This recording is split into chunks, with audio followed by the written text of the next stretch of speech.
Hello, Manfried fans, and welcome to another live stream. Here on this dreary Sunday afternoon, still working away on book 2, but I'm happy. I'm glad that it's finally sweater weather and that summer is over. So get out of my life, summer. Sick of you.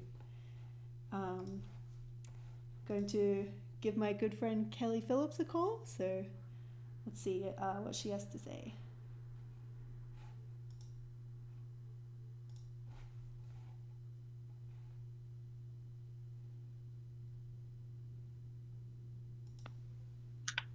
Hello. Oh, hello there. You're now live on YouTube, Manfried the Man. Ooh, hello, YouTube channel. Yeah. So, Kelly, do you want to introduce yourself? Yeah, sure.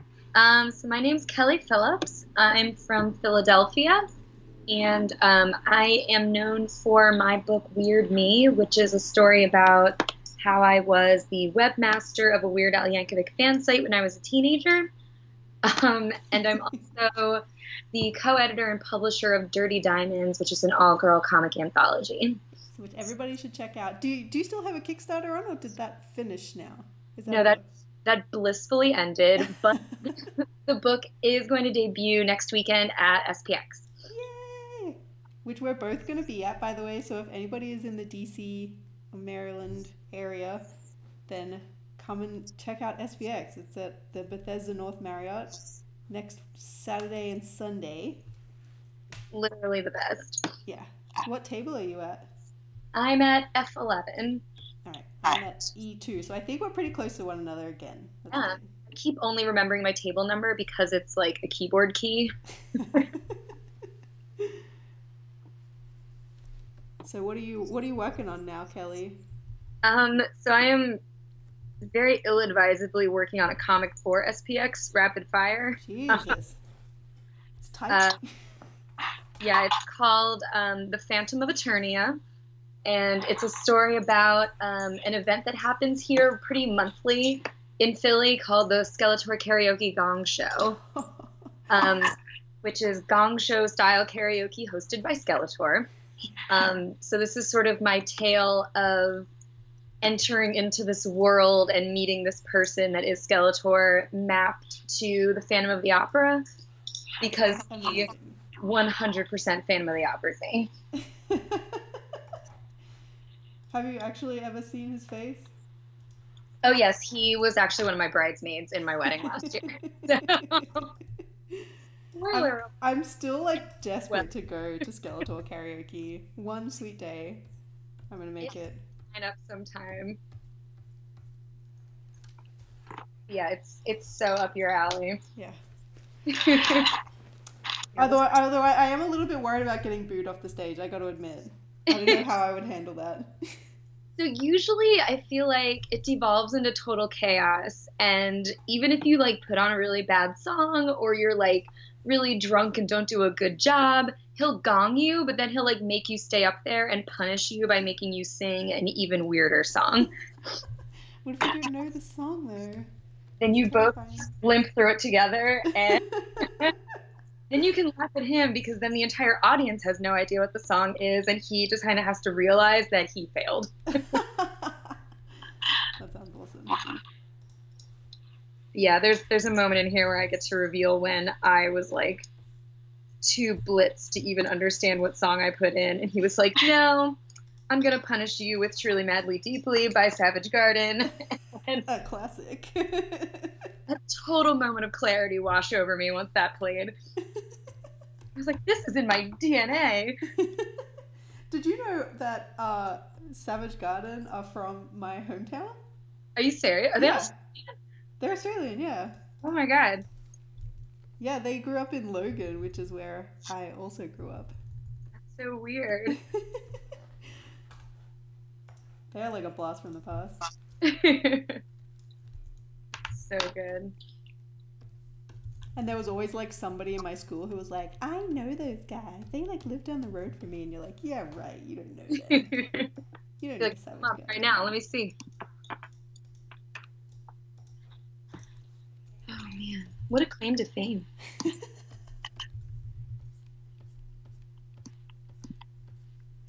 So how's your Manfried work going?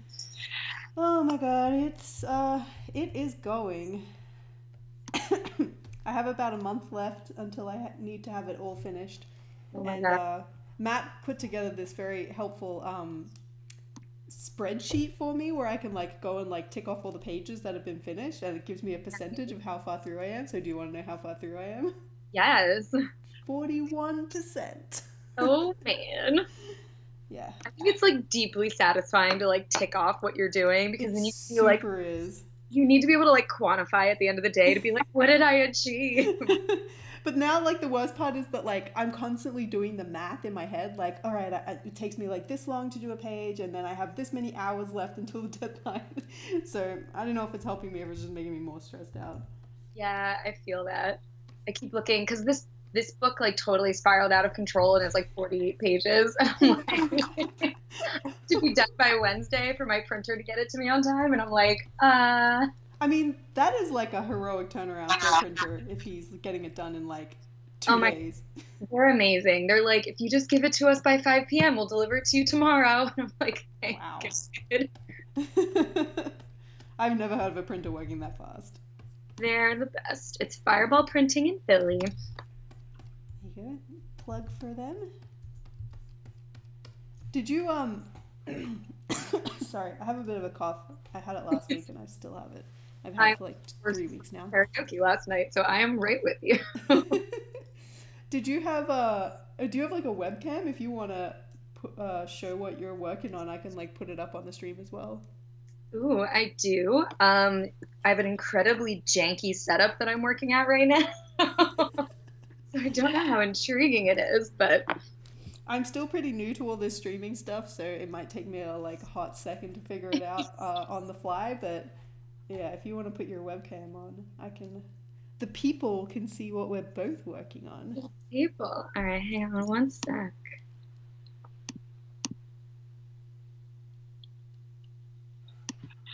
I'll have to figure out how to awkwardly point this at my my combination laptop stand, used up Bristol board pad, and paper.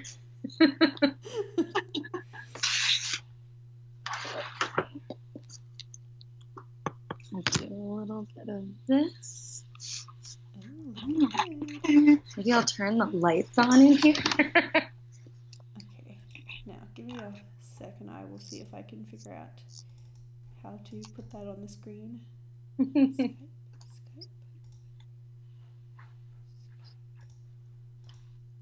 Oh, there it is.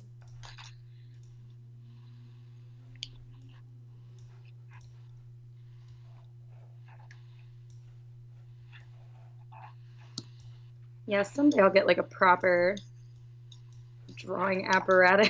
It's a little awkward, but I think it's working.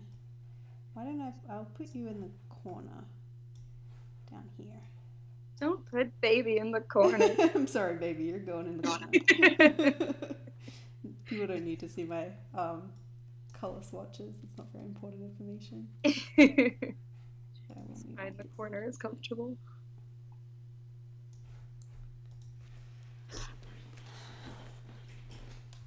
So what's the weather like there in Philly? We're just like getting right into small talk right now. Oh my God. So like 2 days ago, it was like 2 weeks into another 90-degree heat wave, and now it's 59 degrees outside. Yeah, it's finally cooled down here. It's like this is the first time since like April that I've been able to wear a sweater, and I'm so incredibly happy. No, I wore a jacket for the first time yesterday. We went to a barbecue at our friend's house, and I was like, I'm not going to wear a jacket during the day. I want to be cold. I want to feel it. Yeah, I was like walking into the office this morning and like just like enjoying how cold my hands were. I was like, it's like being in air conditioning, but it's like the world. I know, I'm like, I'm wearing pants right now. This is great.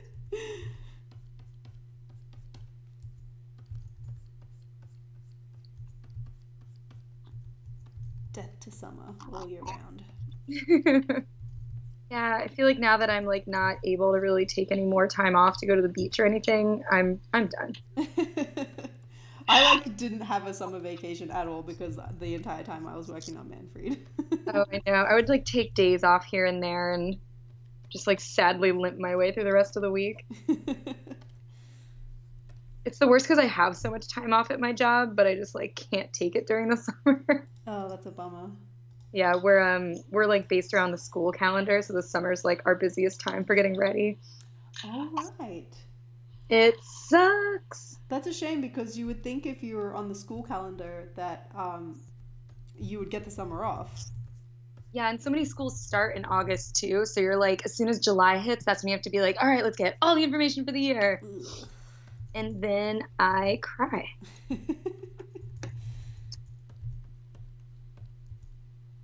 So what made you decide to make this last minute comic that you're working on? I just I like to have something new at SPX that's mine. Yeah. And last year I had the Collected Weird Me to release, so that was like a big deal for me to have Yeah. as like a project. So now I'm like I haven't really worked on anything new since then. And because I procrastinate through everything, I only started this like a week and a half ago. There's nothing like a tight deadline to get you motivated though, right? I am only motivated by unreasonably short deadlines. I'm always like constantly moaning about deadlines, about like Manfried deadline and about just work deadlines in general. Not that I have that many deadlines in my day job, but I'd been working on this script at work for like probably a couple of months. I'd been kind of like picking at it and like writing down ideas for it and stuff. And then I think like last week my boss was like, you know, like the actor's coming in next week for the voice record, so you need to have that script locked by Friday. And so I wrote the entire thing in like 2.5 days. I was like, I probably could have saved myself a lot of hardship if I'd just like worked on it constantly instead of like slamming it all into the last 2 days, but whatever. But then it wouldn't be what it is. Yeah. Gotta have a fire under my butt before I'll get anything done. Yeah, I don't think I've ever taken a proper amount of time to do anything. So when we were working on the first Manfried book, we probably got the entire thing like written, drawn, you know, colored, lettered, everything in about 4 or 5 months. Nice. And I didn't know, like I was pretty green at the time, and I thought that like I was like, man, like working for a publisher is like really hard, you know, like these deadlines are crazy. Like I wonder, you know, how often people like, you know, have to work at this pace, and like how do you keep it up if you're like a full-time author? Because I was like, I mean, I was like working in my day job full time and also like working on this book on the side. Yeah. And I was like, I cannot imagine like doing this for a living because it was intense. And then I was talking to some other authors and they were like, yeah, it took me like 3 years to do my graphic novel. I was like, Jesus Christ. Yeah. I just like slammed 3 years worth of work into like 4 months. You're just like, ah. Yeah, I can't. But it's also like when you have all of your like quote unquote work day to be working on your comic, like, yeah, that's true. I'm not disciplined enough for it. Yeah, I often wonder like if I didn't have like my day job, then how much quicker I could get this done. But I know for a fact that I wouldn't get it done any quicker because I would just like faff around for the entire day and then like maybe spend like 3 or 4 hours a night like I do now just actually working on it. I know. I would need like literal electrodes on my body once I'm like dicking around too long on Facebook. Especially when I was like writing the script, it was so painful and like just such an arduous process. I'd have to set myself like little timers to like make sure that I was like, I would like work for 45 minutes and then take a break for 15 minutes and then work for 45 minutes, and like even that was like I had to rewrite the script like 4 times before I could lock it down.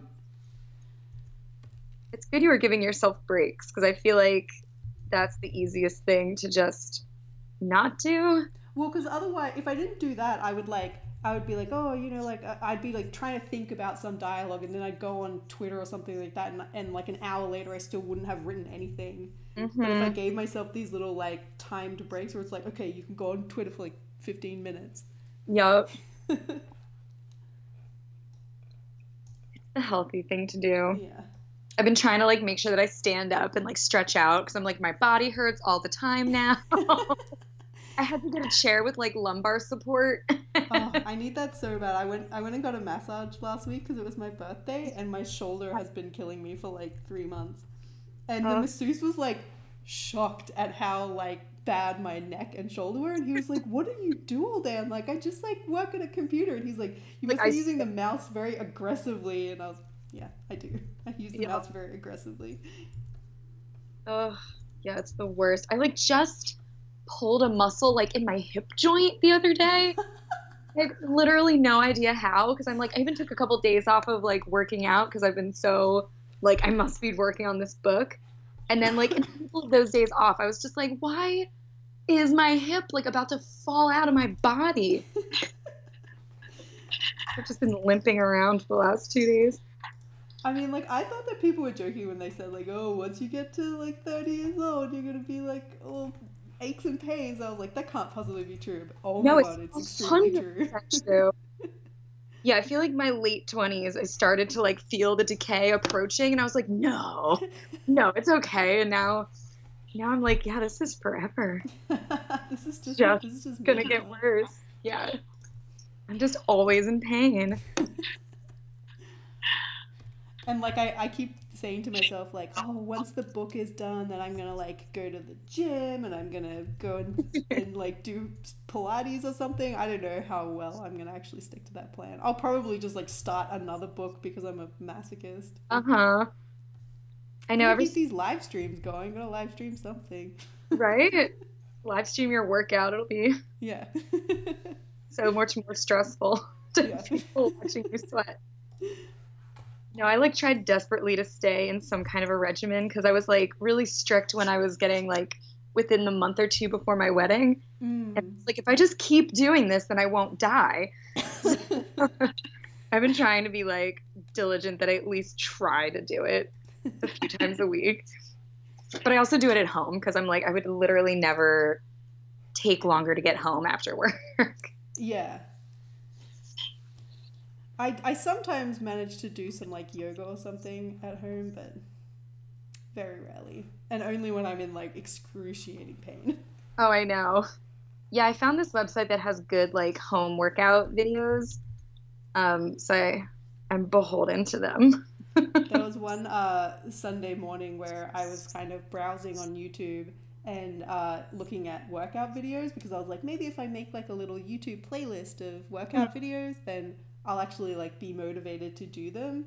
So I'm Yup. like laying in bed and I'm like adding, I like made like a playlist and I'm like adding videos to the playlist. And then I get this Twitter notification that one of my friends had like liked this thing and it said like Caitlin added Oh my the sexy arm and back workout to the playlist. Well, and I was like, what the fuck? And I went to my Twitter and I noticed that YouTube had been reposting every single video that I added to this playlist to my Twitter account.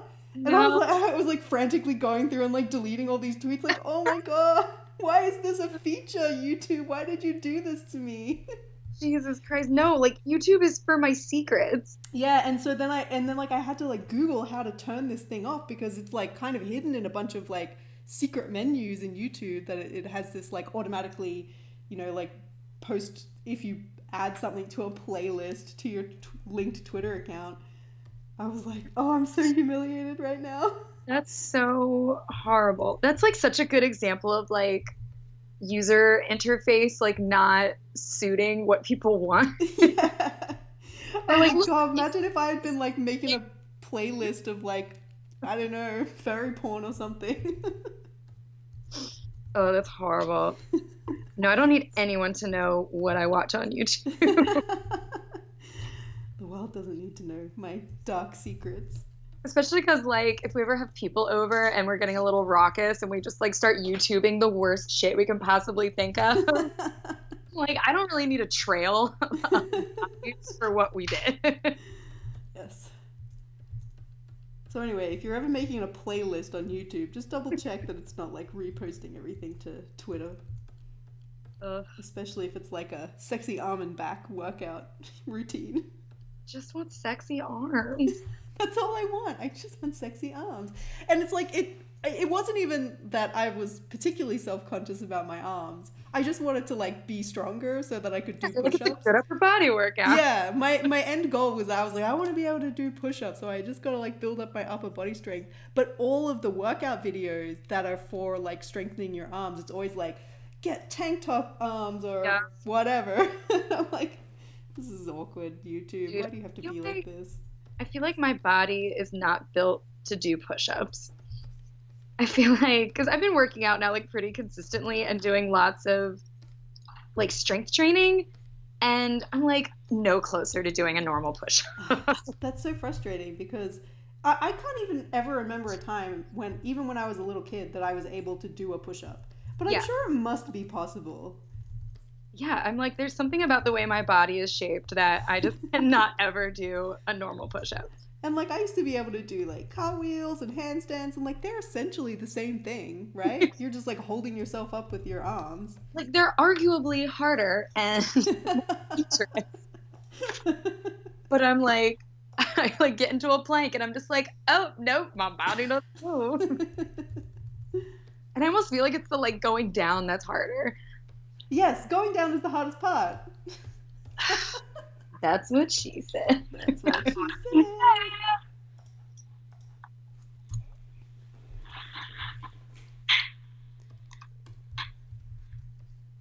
Now I'm so disheartened. I'm like, I want to go try and do a push-up now. Maybe if you point the webcam at you, you'll be motivated enough. The world will be watching you. That sounds like a tragedy waiting to happen. I like don't even like when my husband comes home when I'm working out. I'm like, go in the other room. Don't look at me. And because it's been like 90 degrees here all summer, I'm like, I've never sweated so much in my entire life than in my living room with the air conditioning blasting on me. We didn't even have AC at all this summer, and it was so fucking miserable. Not even like a window unit? No, not even a window unit. How? How are you alive? I don't even know, to be honest. And like, so like, you know, I lived in Australia. It gets very hot there, as you can imagine.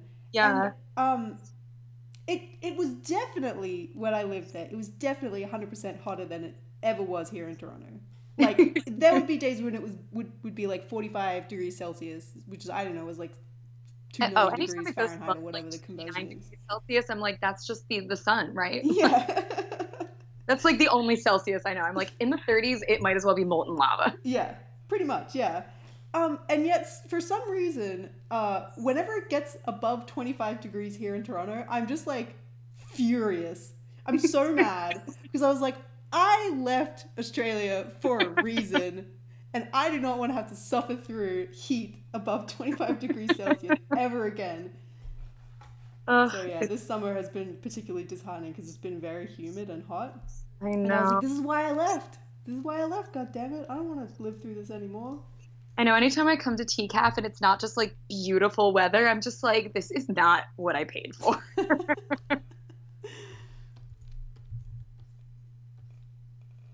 Yeah, and Philly is also like, you get the full spectrum of weather here, and it's just been getting like more and more extreme as the years go on. Yeah. So it's like, we'll have like 6 months of winter that are 20 degrees, and now we've just had like 4 months of 95 degree summer. And now today it's like, ooh, this is probably our week of fall. The 1 week, yeah, you get one. And then it's going to get hot again, and then it'll go straight into winter. Yeah. So there's just like no break from the extreme anymore. Sick of it. I was saying the other day, I was like, because, you know, obviously like climate change, global warming, the weather is getting hotter in general. Mm-hmm. And I was saying the other day, I was like, if there was some kind of global catastrophe where they were like, the world is getting colder, we're going into another ice age, I would be like, fuck yes, bring it on. Why does it have to be global warming? I'm sick of it. I'm like, I can always try to get warmer, but once you're like at peak like too hot to live, there's nothing you can do. Yeah. You're like, I can't like take more clothes off. I like need to rip my skin off. My theory is that like our simian ancestors evolved during the last ice age, so that modern humans are actually like designed to survive in colder temperatures. Mm-hmm. That's my own pet theory as to why summer is so miserable for everyone. Yeah, and everyone who's like I also like summer, but the people that like really thrive in this, I'm just what are we not doing that you're doing? This is natural. Oh, sorry. Live, Caitlin. So we got this new like health insurance app, and it does this thing where you can talk, you can like chat to a registered nurse. Nice. And so I've had this cough for like the last 2-3 weeks. So I messaged the nurse on the app and I was like, hey, I've been coughing nonstop for like the last 2 weeks. Do I have pneumonia? Because I'm pretty sure I got pneumonia. She was like, calm down. You don't have pneumonia. Oh my God. I wish I had that. Oh, but you've also got that Canadian health insurance. Yeah. I can't even talk to you about like I have pretty decent health insurance and I can definitely afford to like pay for doctor's visits. I know that I can do this, but I'll still have like a minor inconvenience health wise, and I'm just like, I don't want to pay to go to the doctor. Like my cat, he's like really skittish, but he'll like snuggle up on my face, and anytime he gets scared when he's snuggling me, he'll like thrash me in some way. So a couple weeks ago, he like ended up kicking off of my chin and like split my chin open. Jesus. So I now have a new scar. Had a moment where I was like, do I need to go to the hospital and get stitches? And I spent like an hour just like slamming pressure on it. I probably gave myself a bruise because I was pressing on it so hard. I like made myself a butterfly bandage and I was like, it's fine. I'm not going to spend $500 to go to the emergency room. I can't even imagine like having to pay for a doctor. Yeah. Yeah. And it's the worst because my mom was visiting like months ago, and my cat kind of did the same thing to her. He like swatted at her because he only likes me and she got too close to him. And he like cut the inside of her mouth, and she did make me take her to the hospital. Oh, God. And it was literally nothing. She was just freaking out over nothing. And I made fun of her so much for it because it cost her like hundreds of dollars. Oh my God. And then I was like having this moment where I was just like, shit, I'm doing the same thing my mom did. Was she worried that it would like get infected or something? She's also a veterinarian, so I think she sometimes goes into like hypochondriac doctor mode. Right. But she was like, he got a blood vessel. It's not going to stop bleeding. You have to take me right now. And I was like, but we were going to go to brunch and I'm so hungry. And it was inconvenient for me. Oh my God. And she like panic talked her way into getting seen like right away because she was like, I'm bleeding. I was like, you are the only person I know that could literally talk their way to the front of the ER line. So I used to work at a hospital back in Australia, and there was one day I was visiting the emergency room because I was like I was filming something and I needed to see one of the ER doctors about it, and I had to wait for them because they were obviously like with a patient or something. Mm-hmm. And so I was just kind of like observing the triage room, and there was like a lineup of people at the like triage nurse's desk. And this one guy gets to the front of the line and he's like, I have a splinter in my finger. I didn't know if I should come here or go to a doctor. And the nurse was just like, don't come to the emergency room if you have a splinter in your finger. Oh my God. I love it. But I love that he was like, this is fine. I can do this. That guy. He was amazing. Oh, God. So, Kelly, tell me about, have you been reading any comics lately? Yeah, it's like the one benefit of having a commute is that I get to just read comics the whole time. Nice. I just finally finished My Favorite Thing is Monsters. I was like so slow to finally read it, and I just finished it. And I didn't. Have you read it yet? No, I haven't. Who's it by? Emile Ferris. She just like totally swept the Eisners, and Oh, it's really? deserved because the book is insane.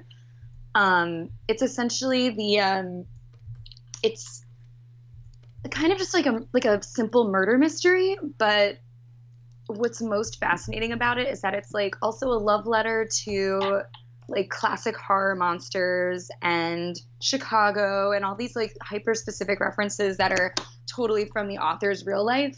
That's so And it's like this absolutely mind-bending world building that she does, like introducing all of these very specific things about characters and the environment and like things that they enjoy doing. So you're just like so immersed in this book. But you like follow it all from the perspective of this like 12-year-old girl who desperately wants to become a werewolf. Um, and the entire book is drawn on lined paper with like pens and colored pencils and stuff. Oh, cool. So it's just you're reading her journal as she's going through this life experience. But I got to the end of it and I was getting so stressed out because I was like, there's so many mysteries that have to be solved in like 5 pages. And there's this huge unveiling on the last page. And then I closed it and I was like, was that it? Was that the end? Oh, no. I'm furiously Googling, and I didn't know that it was volume 1 of 2. But isn't that the best feeling when you find out that there's like more? I was like so stressed out for like those 5 minutes where I was like, is that the end of this book? Oh, but it's really good. I highly recommend it. Oh, I'll have to get a copy. I like haven't read any comics for probably Or since TCAF. yeah, I have like such piles of books all over my house that I try to make it a point that I like must always be reading something. Yeah. I'm also I was going through some like audiobooks while I was working, and I didn't want to.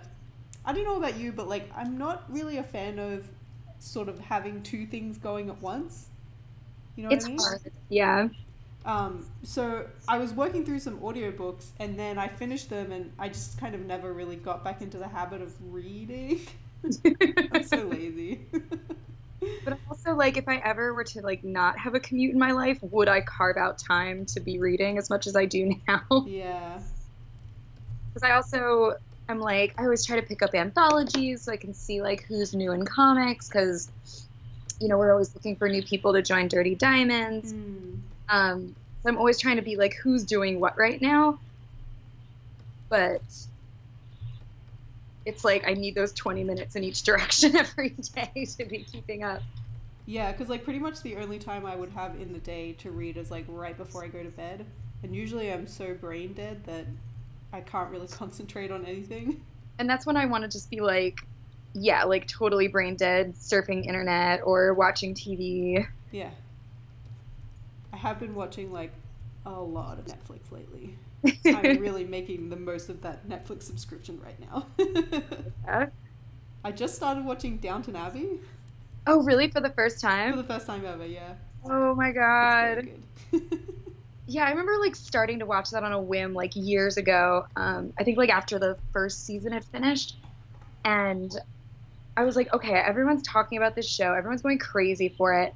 And I watched the whole first episode and like nothing happens. And then I was like, okay, next episode, something must happen. And then nothing happens for 5 episodes. And then I was like, but I can't stop. Yeah, I mean, like, I say that I'm watching it, but really it's just on in the background. So if nothing happens, it doesn't really matter. As long as there's somebody, like, talking vaguely, Yeah. then it's enough for me to kind of just, like, half concentrate on. And it's great because it is a show that like is so like plotting and like very carefully crafting these events that they Yeah. take like 3 seasons for something to actually like pop off. But then they'll do these callbacks and you're just like, oh my God, they didn't forget about that. Love like, British television. Everything that happens like comes back around. It's so good. I was watching some just like some random episodes that were on PBS or whatever. like every now and then, and I'm just like, oh, bring me back to this experience. I miss like good television like that. Yes. I need like a new Mad Men in my life. Last year, while I was working on the first Manfried book, I was like watching my way through Breaking Bad. Oh, I still need to watch Breaking Bad. It's very, very good. And 6 seasons long, so it like you could Yeah. really get a lot out of it. That's the mark of a really good TV show for me, is that like how many seasons does it go for? Like how many hours of work am I going to get out of this TV show? I know, I find it so hard to have something visual on when I'm working. I But wish that I could have like Terrace House or something on, but I need to have the subtitles going because it's the perfect just like nothing show. Like really nothing happens in it, but it's so entertaining to watch. yeah. And it's only like once I get into like inking that I can really listen to something that I need to be concentrating on. Because I feel like otherwise I'm so focused on what I'm doing that I like tune out. And if I'm listening to a podcast or something, I'll like half hear a joke and I'm like, wait, but I wanted to hear the joke. So I get like very excited every year when I'm like in a major inking stage. And I'm like, oh yeah, I could catch up on all the podcasts that I like. Yes. I'm not a very diligent podcast listener otherwise. I listen to podcasts at work as well, so I get a lot of podcast time. Oh, I'm so bothered at work that I can't listen to anything. That's a shame. It's really the worst. I hate it. But it's like that and long drives. Like sometimes I volunteer for long drives because I'm like, I can just choose which podcast we listen to this whole time. Perfect. And I also went through a big audiobook phase where I was just like listening to millions and millions. Okay, so it wasn't millions of it was just like the entire Discworld series on audiobook, which feels like millions and millions of books. Yes, I can imagine. It took me probably like 2 years to get through the whole series. Oh, wow. And then you feel like so empty inside once you have none of it left. Yeah, and because like just as I was finishing like getting chronologically through every single Discworld book, that's when Terry Pratchett died. Oh my god. And then they released that last book that he had written, the Shepherd's Crown, I think it was called. Yeah. And there was this really sweet like epitaph in the front. And I was like at work like listening to it, like trying not to cry. Oh, Terry Pratchett. Oh, yeah, I remember when that happened. It was so sad. It was sad. He was such a good writer. And he was apparently like so engaged with his fans. Like he would just like go to conventions and he would be like, yeah, I'll always come. Like just invite me and I'm here. I love this. That's awesome.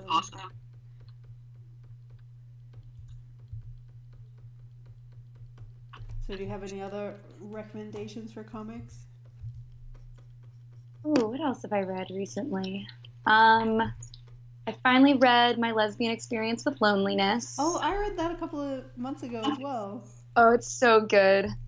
And then I read the sequel too that just came out. Oh, I didn't realize that there was a sequel.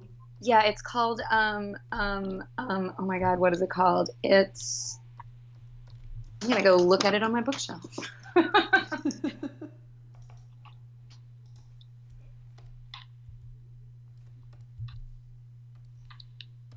Called My Solo Exchange Diary. Oh, cool. And I had to figure out like what an exchange diary was because it's apparently like a teenage Japanese girl thing where it's essentially like passing notes, but you do it in diary form. So you'll be like pass a diary back and forth. Yeah, so you'll be like, Dear Kyoko, and you like write an entry to her and then she writes back to you, and she in this book is just like a series of diary entries to herself. Huh. But it's all about like in reaction to the experiences she had in the first one and like the popularity of the book. Right. And then there's a whole to-do with like her parents finally discovering all of this. It's like my literal nightmare.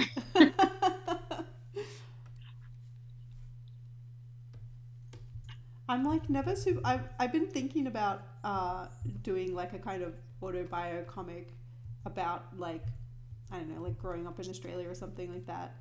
But I'm not like super worried about like my family reading it because I don't think that they ever read anything that I do.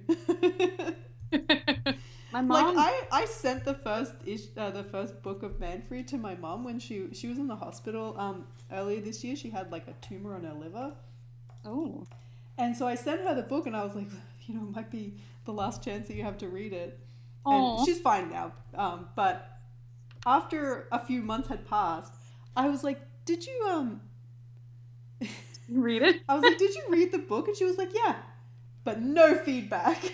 Wow. None at all.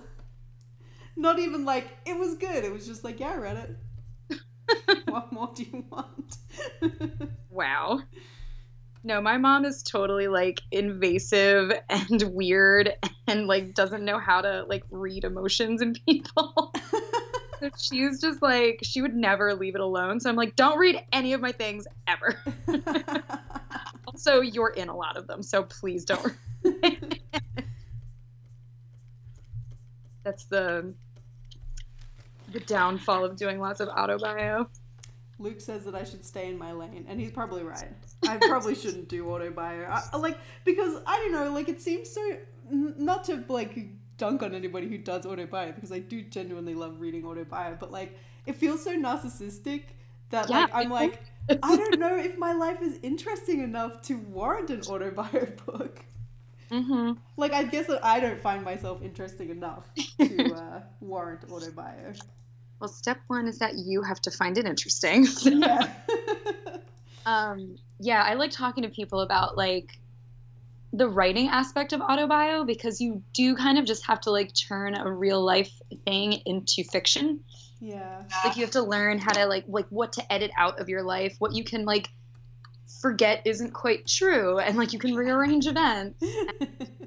And I tell everyone, like, you have to also remember that you, as the protagonist, are not inherently interesting or likable or sympathetic. So you need to, like, build that up within the book as you would with, like, any other character. I guess it is, like, it must be very tempting to make your life seem more interesting or better than it actually is. Totally. But it's also like you have to have an idea of like what you're trying to get across because like even if your story is like wild and crazy, it's like, well, okay, what do you want the reader to sort of glean from this? Right, because it's kind of like what did you learn from this? Because in the end, like there has to be some kind of character growth or like trajectory, I guess, for the story. Yeah. Yeah. So you do have to like treat it like fiction.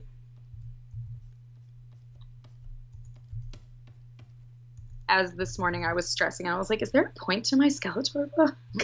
What did you learn, Kelly? What did you learn from Skeletor? It was funny because like as I was getting towards the end of it, since I was mapping it to Phantom of the Opera, I was trying to figure out like all these different events that we experienced, like what songs they all equate to. So I was like, the crux of it is I have to figure out what the point of no return was. Right. And, like obviously it doesn't end as tragically as I was like, this kind of just became like this heartwarming story of friendship.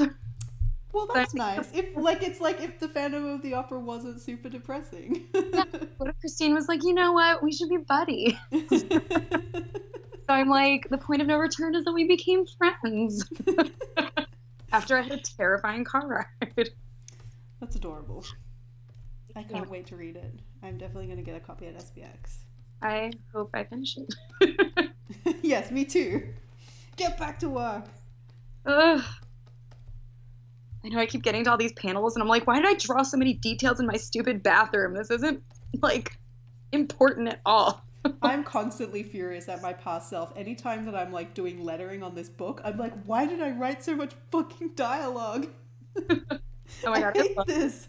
I love doing lettering because I'm like, how much of the page can I make this fill?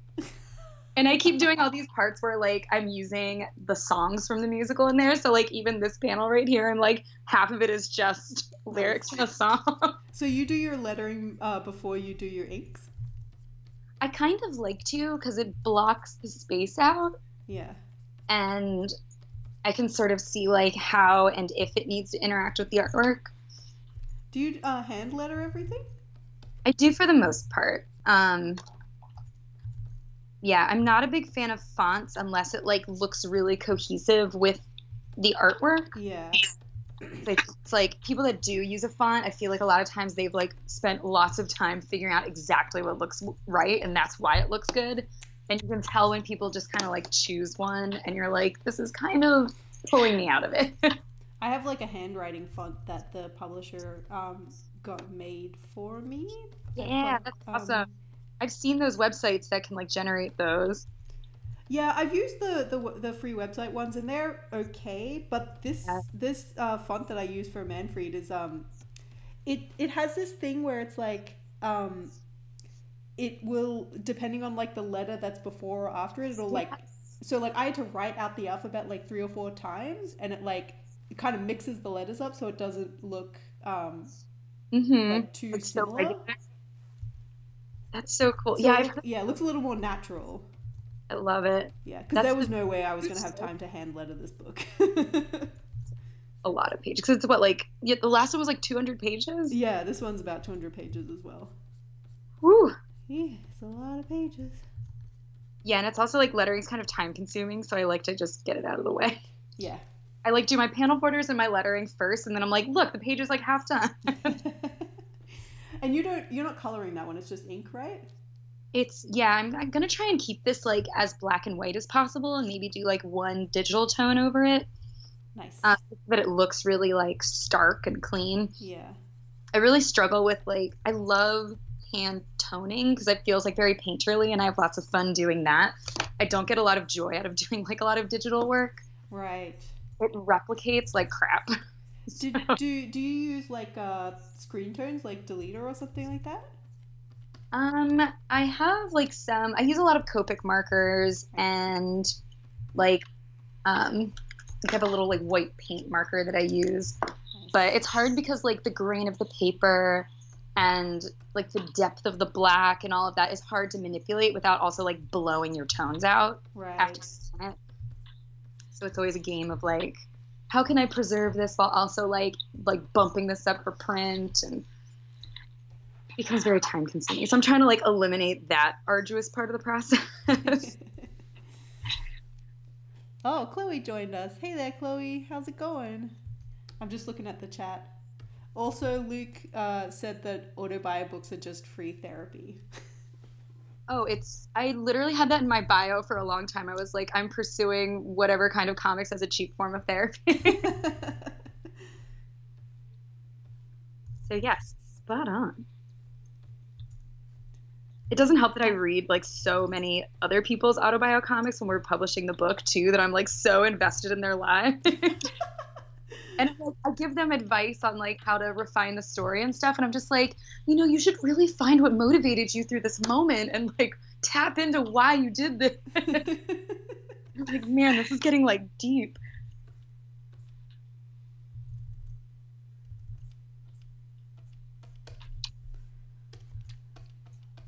So like as an editor on Dirty Diamonds, what kind of stuff do you usually do? So with the 6th volume that we did, which was our second like big book, we decided that we wanted to stop accepting finished comics that were responding to our proposals and move towards doing actual proposal submissions, so that people were sending us the idea of their comic, maybe the script and some thumbnails. Sometimes it's just like a couple sentences of the idea that they're going for. We wanted to do that so that we were really like with them from the start, in order to make sure the story is like as strong as it could be, is really like tapping into something that the other people aren't addressing, but then also we're able to see it from that bird's eye view of like, ooh, if we have this comic, we also have this other one that's kind of like a call and response to it. Right. And we can be in advance of like how we're going to orient them within the book itself to make like the whole anthology a narrative. Yeah. There's like some ups and some downs and some growth and some like hard moments and then like moments of light, and we really like having that whole like oversight of the process, and we're the ones that get to see the whole book before it's finished. Yeah. Nobody else is seeing any other component of it but their own. So I think it's really helped everything just be a lot more like tight and strong and interconnected. And it must be really helpful for sort of newcomers to be able to work with an editor and like get feedback on their book and on their story and like work through it that way, because sometimes like when you're just working on your own you can feel like you're in a total void. Uh-huh. And like you read it later and you're like, why didn't somebody tell me that was stupid? Yeah, or like, oh my god, there's so many spelling errors in here. Yes. Ugh. But no, it's always awesome when we get like repeat customers. We're like, you enjoyed working with us. That's such a good sign. Yeah, the first time that I worked with an editor, Rick at Quirk Books, I was like, this is great. I love this. I love having somebody to like bounce ideas off of. Because like I'd heard that, you know, some people had been saying that they'd been working with an editor and it had been really difficult. Like the editors had been really picky and they kind of felt like their creative process had been taken away from them. Ooh. But I was like, I love working with an editor. It's great.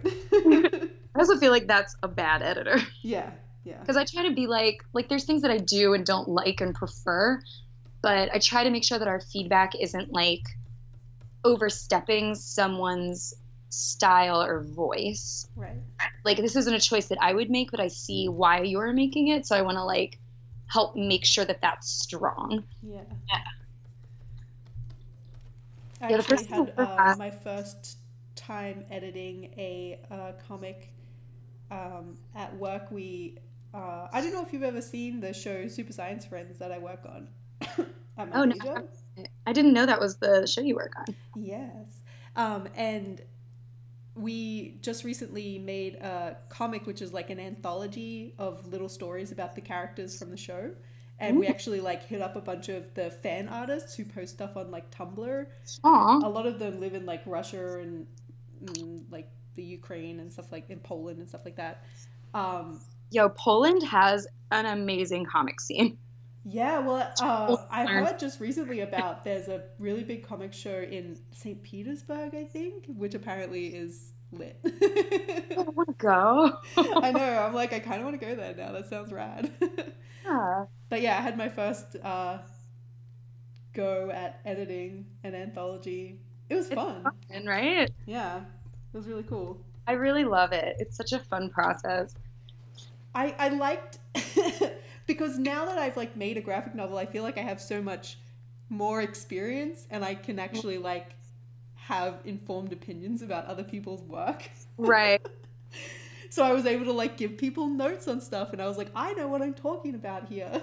You're like, I've worked through this. Don't do this. Yeah.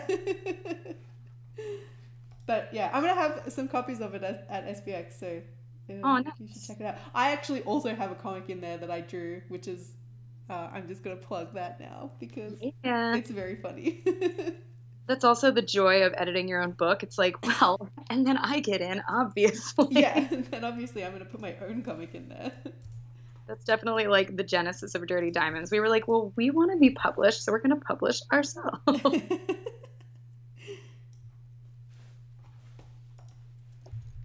Yeah, my first time experiencing like an outside editor was I got reached out to by Mad Magazine like years ago. Oh wow, that's rad. And it never went anywhere because I learned that I'm not funny like they are.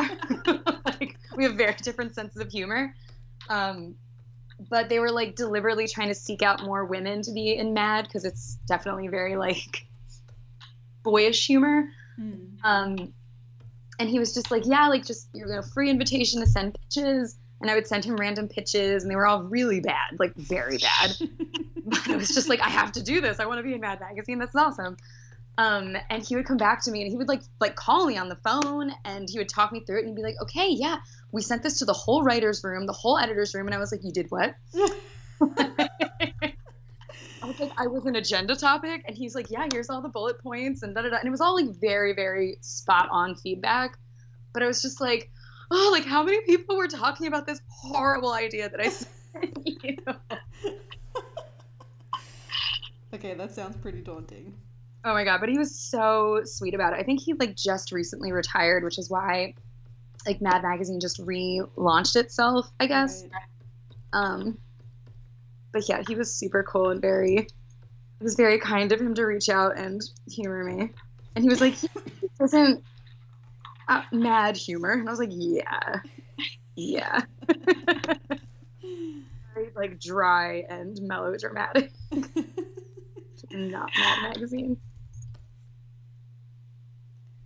It's hard to like be funny on like on a Like, deadline, I guess, or not on a deadline, but like just on call. and I think it helps if you like kind of have a shtick that you're gonna stick with. Right. Like I have this character and I put him in these weird scenarios, but it's like I mostly do autobio, and the comic that he read that made him reach out to me and think that I was funny, I was like, oh yeah, this was like a one-off. Really funny. What was the first comic that you ever made? Ooh. Well, there's all the like crappy comics I made about my cats when I was like 9, which I guess hasn't changed because I'm still making comics about my cat. Because they're like the best subject ever. It's the best. Yeah, I used to like anthropomorphize them and have them just like interacting about like I don't even know it. I wish I could find these notebooks where I was drawing these cat comics like all the time. Oh man, I just had a flashback to like a book that I made about my cat when I was about 8 years old. I feel like that's a rite of passage. It's like you make comics about your pets because you But want like I remember that I was not particularly good at drawing cats, and so Oh, I tried no. to avoid drawing him at any chance that I got. So I'm pretty sure that one of the pages was just like his tail as he was like walking out of frame. See, that's clever because that's what we do now when we're like, I don't have time to be drawing this cat again. I'm trying to think of my first like comic once I was trying to like legit make comics. I'm sure they were also all very bad. Did you start going to conventions before you were like, yes, I'm going to make comics? It's funny because like I was so into comics for my whole like teenage lifespan. Then I went to art school and realized that I hated fine art. And then by the end of college, I was like, you remember comics? Comics were awesome. And I'd like gotten introduced to hourly comic day. Right. And I was like, ooh, people like make comics like this. And Claire, who I now do Dirty Diamonds with, we were friends since 7th grade, met in cartooning club in junior high. That's adorable. We both connected on LiveJournal when Mocha Fest was coming around one year because they were doing the Drink and Draw Like a Lady event the night before. Right. We were like, okay, so number 1, let's be friends again. Number 2, well, let's go to this thing because we both still like comics and we want to drink with all these ladies. So we went to that, and I think that kind of just like sparked the love in us to like really pursue it and get into it. And it must be good to like have a friend that you can kind of like go on that journey together. Totally. It was like you are each other's barrier through this experience. Because I always had Matt there with me. I don't know how I would never have like started making comics if I'd had to just do it by myself. I know, and comics can be so insular because, you know, there's so many scenes and so much of it requires like solitary work time. Yeah. That is like the community building part of it and the like motivation to like put yourself out there and promote your work is just so daunting to do on your own. Yeah. Even just like doing conventions, I probably would never have started doing conventions if it were just me on my own. Tabling alone is so difficult. Yeah, and I like have a really hard time initially connecting with people, like making small talk basically. Don't ever ask me to do small talk. It's funny because in Philly, like one of the ways I got into comics was we do a monthly event called Philly Comics Jam. And that's where I met like all the people that I'm still friends with in comics, like Box Brown and Sin Wai and all these other people. And I still have people talk to me about it, and I'm like, you should come to this event. It's great. It's free. We just hang out. We draw. We talk about comics. We drink a lot. And they're just like, I mean, I don't know if like, what if I don't know anybody? And we're like, well, you go, and you all inherently have an interest that you can just be like, what comics do you like? And it's like, this is a free introduction to friendship. I worked with this guy a couple of years ago, and he had this girlfriend that was like on again, off again.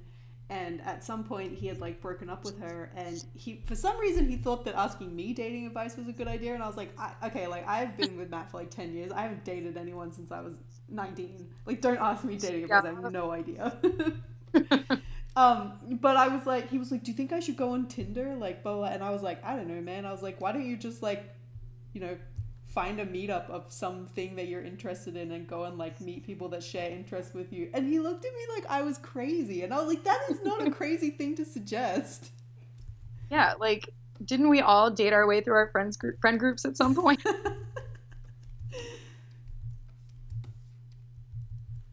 Yeah, I'm very happy that I missed the whole app thing with dating. Yeah, I was like, we just made the cut. Like, I did not have to deal with this. I follow this Instagram account, and it's like, I think it's called It's a No From Me, and it's just screen caps of like really awful Tinder messages that people get. Oh my god. Or just like really bad Tinder profiles. It's hilarious. It's hilarious for me because I never have to deal with that. Oh, no, I'm sure it would be like soul crushingly depressing if I was on there, because I'd be like, yup, saw that one.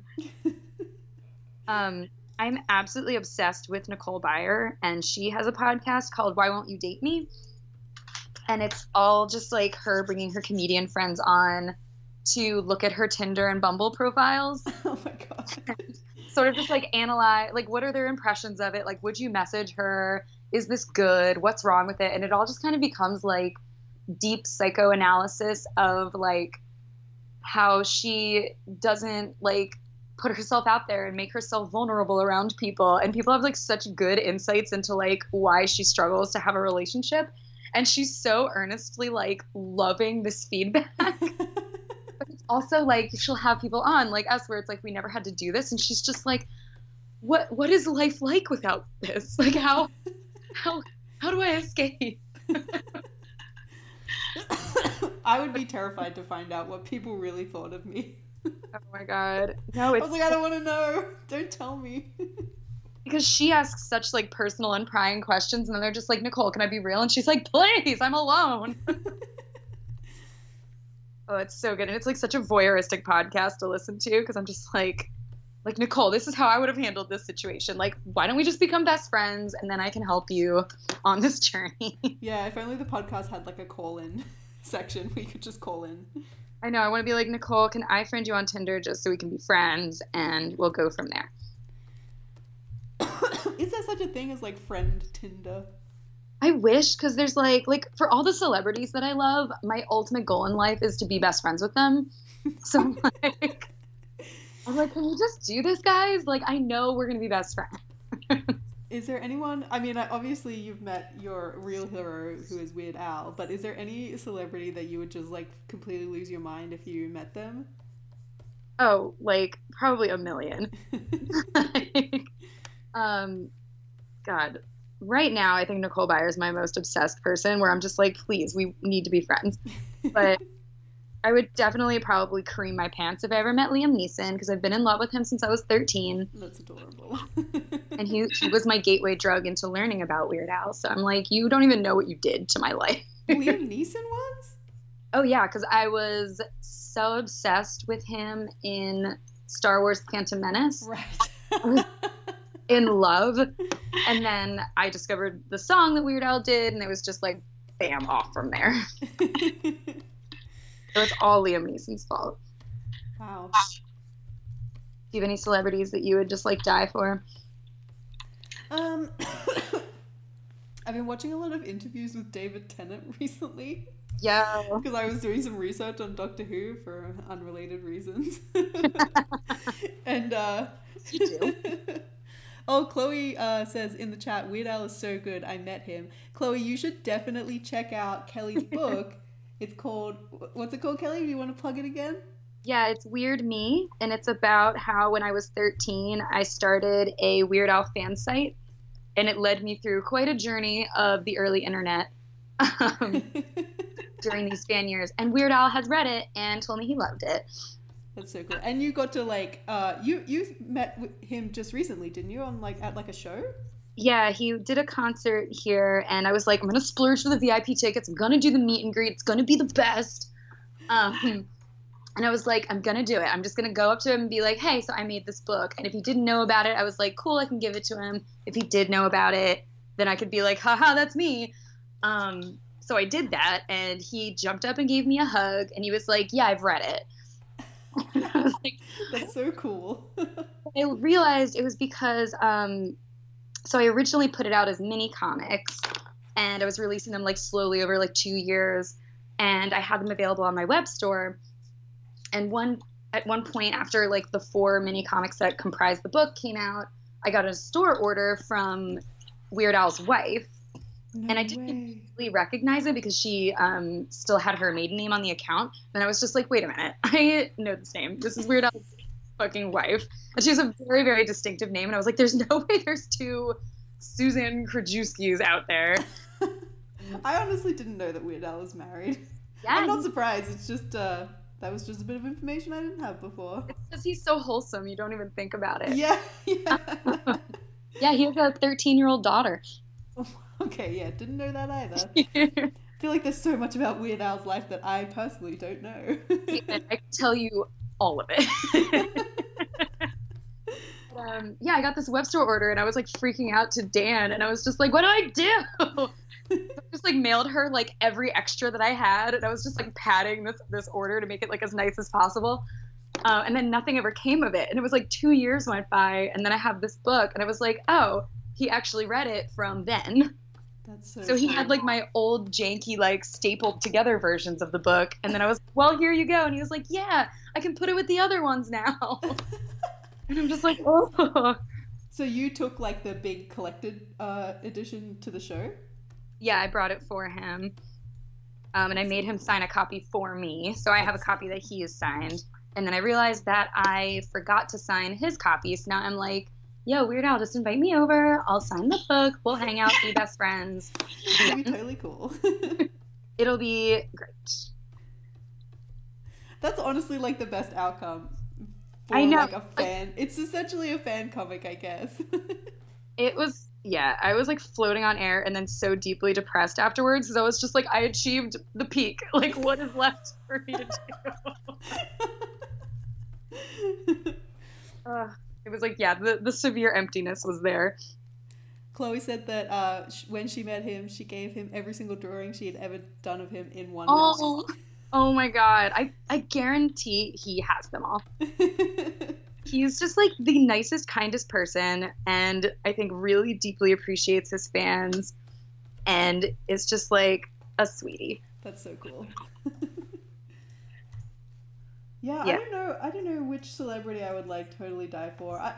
Okay, so this is really embarrassing because I'm so much cooler now than I was. The first SBX that Matt and I ever went to, which was, I don't know, back in like 2014 or something.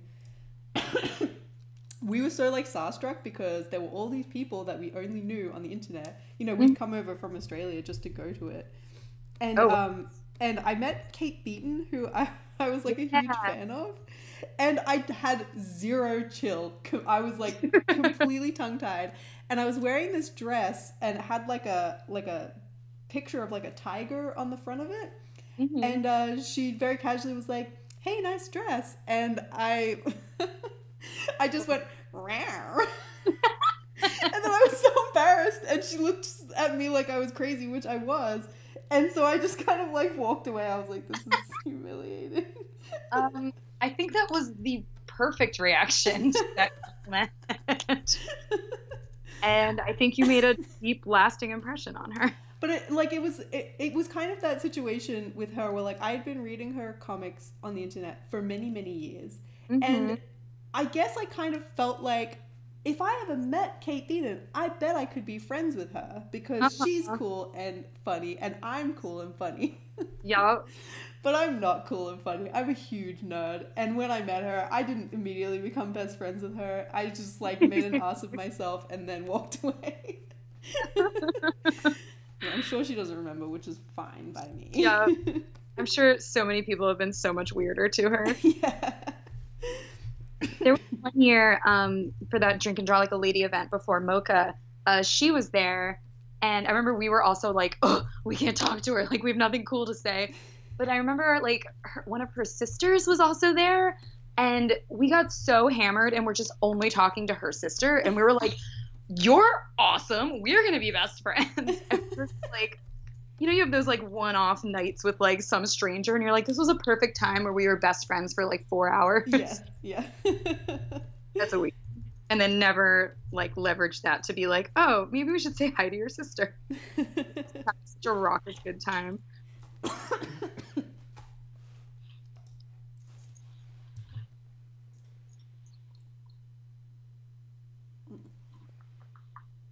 Like watching my cat choke and eat and then go back to eating. Is he like eating and then puking it back up and then eating more? I just saw, like, heard him start eating, and then he started coughing, and then he's like back to eating, and I'm like, bro, please. Okay. Aren't they just such magical creatures? Oh my god, my children. Owned them both since they were babies. So what are you looking forward to most this coming weekend at SBX? I am most looking forward to not actively working on any projects, and they'll all be done. Get to relax and stand behind a table for 8 hours. But I also just SPX so much because it feels like going to comics camp. Yes. And I get to like see all my friends. We're all in the same location for like 48 hours. No, and you can escape. Yes, you cannot escape. You can awkwardly interact with your heroes from the internet. Yeah, absolutely. And everyone can come to the dance party that we plan, and it's just like such a good time. Wait, is there going to be karaoke again this year?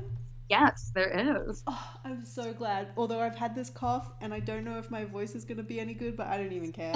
It's fine, because I'm going to probably also still sound like this, so we can hoarsely sing some horrible song together. Yes! You just gotta like... is like the one thing that I will never be embarrassed to do badly, because I love it so much. I'm just so genuine about karaoke, because it's like, it's just powered by raw enthusiasm. Yeah. It's like nothing to do with skill or talent or like nerves or anything. It's just like, do you want to do this?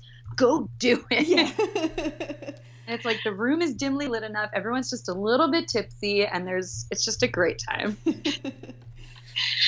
Oh, Joe's in the chat. Joe says, I'm looking forward to seeing you guys. So I'm looking forward to seeing you too. And Joe is going to host karaoke again. It's going to be so good. And like last year when there was karaoke, I was like a little bit too embarrassed to sing some of the like nerdier songs, because I really, really wanted to sing History Maker from Yuri on Ice, but I was worried that nobody would know it for some reason, even though Yuri on Ice is like literally the best anime that's ever been made. And you realize like, yes, everyone at SPX. Yeah, and so this year I'm hell-bent on singing History Maker. It is my #1 karaoke song. They have it at like my local karaoke joint, and every single time I put it on and I sing it with all of my heart. That's amazing. I wish the places that I did karaoke at had more like theme songs and other weird stuff like that. Oh, excuse me. The karaoke joint here in Toronto called Bar Plus, which next time you come up for TCAF, we should definitely go there. It's usually kind of difficult to get a booking because it's quite popular, but as long as we do it in advance, it should be fine. But they have this system where you can request songs when you go in there. So one of my workmates, every time he goes in there, he requests just like a huge list of songs. And I guess it depends on whether or not they could find the songs on the internet or whatever karaoke software that they use. But they now have like a whole list of it's not Game Grumps. It's what's that? Oh my god, the name is slipping my mind now. I don't know. Hang on, I'm gonna Google it. This is very annoying to me now. Got this.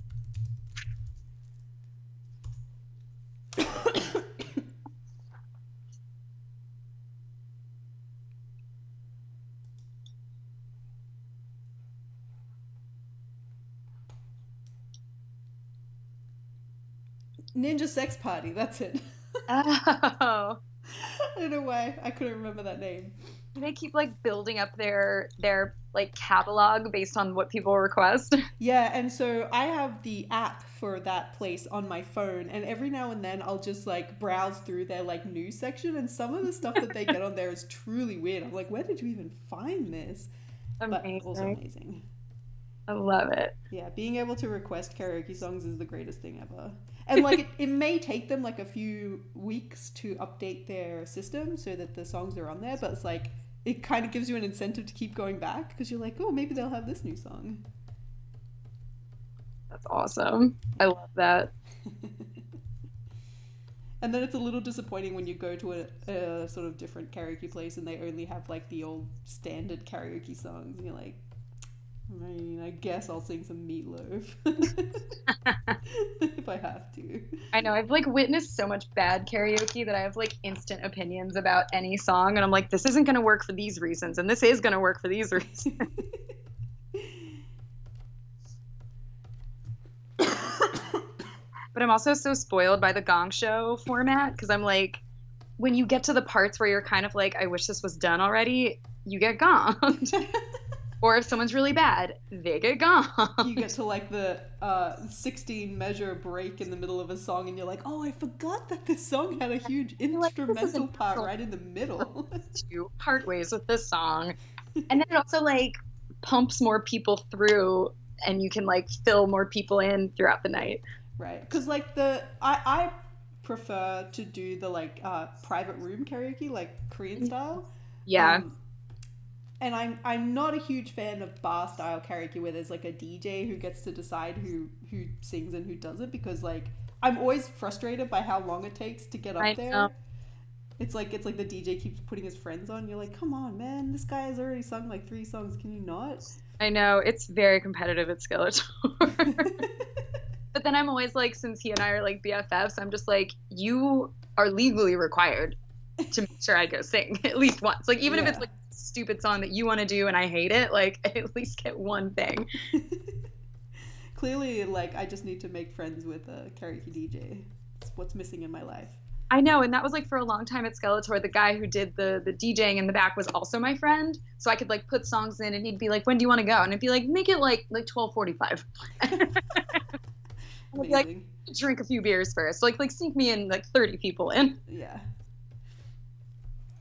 So at my workplace we have a few people who are musicians and music-y kind of people. So we every now and then we do live karaoke, which is like one of my workmates will play the piano and we'll just like sing whatever songs we can think of. It is extremely fun. We had like a live karaoke day a couple of weeks ago, and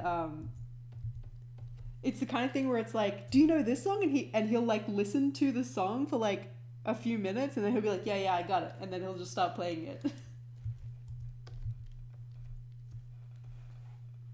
Oh, I think I've lost Kelly.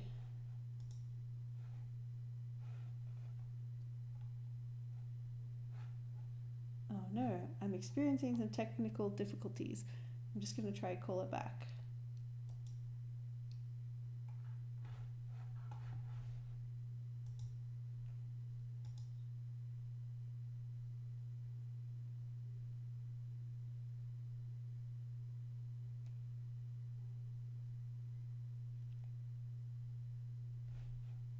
Uh-oh.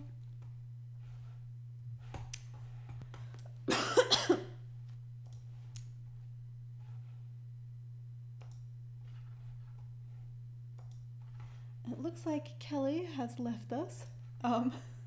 Due to, I assume, like, her internet is down. So I'll just hang out with you guys for now. Does anybody in the chat have any questions for me? Otherwise, we're just gonna have to sit in awkward silence while I continue working. Oh, hang on, now she's calling me back. Hello? Hi. Oh, hello there. Wi-Fi just died. I was like, no, come back. Okay, we're back. Hi. Sorry. Do you want to put your webcam back on? I will. There you go. Oh, we can see your lovely face. Hi.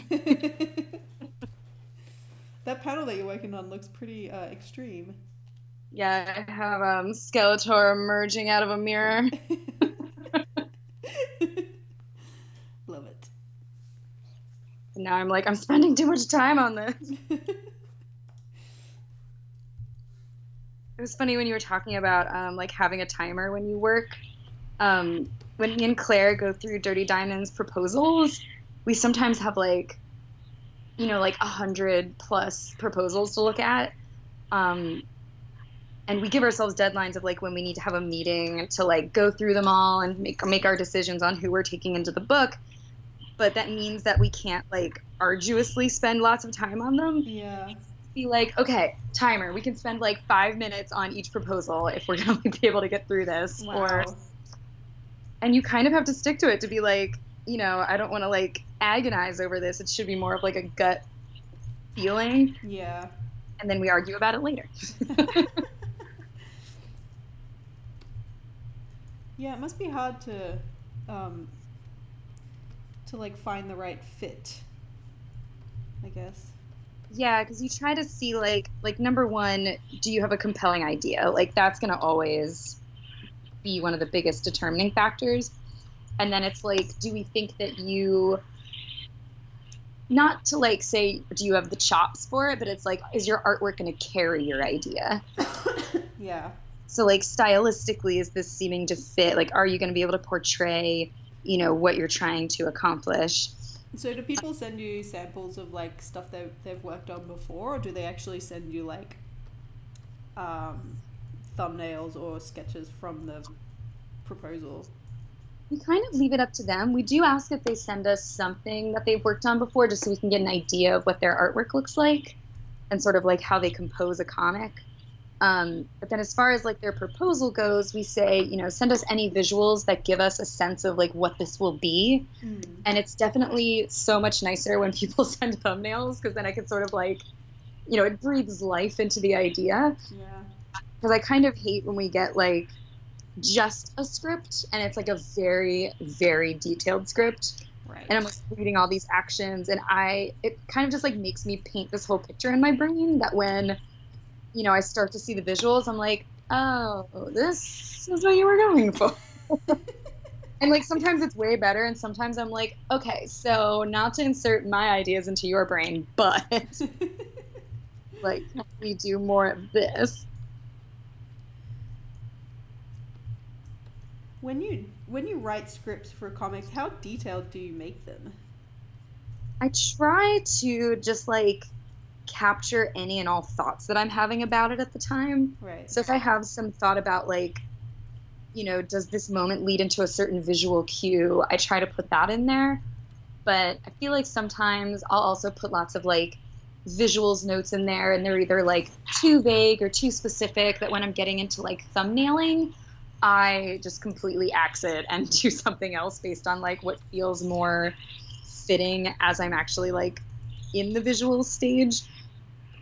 And then still, even through the pencils, I'm like changing my thumbnails. Yeah. It's like not final until it's getting inked. And even then I'm like, what if I was a little lazier? Yeah, because then like by the time you get around to inking, you're like, I'm kind of over this now. I just want it to be done. Like, just to be done, yeah. Like I have 2 more days to work on this. And I keep trying to be like, oh yeah, I have like all night Monday, all night Tuesday, but I'm actually seeing Elton John on Tuesday, so I'm like, I really need to be done by Wow. But I am so excited to see Elton John. That sounds awesome. Yeah, we heard it was his last tour, and me and Claire were like, well, we're going to spend $200 on this. No. Like, why not? And if he does Philadelphia Freedom in Philadelphia, I think we're all going to riot. Yeah, Philadelphia loves to have a good riot every now and then, don't they? Oh, it just feels good. Highly underrated to have like your entire city coming together for a single purpose. where you then also destroy things. Yeah. But it's fine. We got our fix with the Eagles a few months ago, so we're good for a little while. You'll ride it out. But we'll always muster the courage.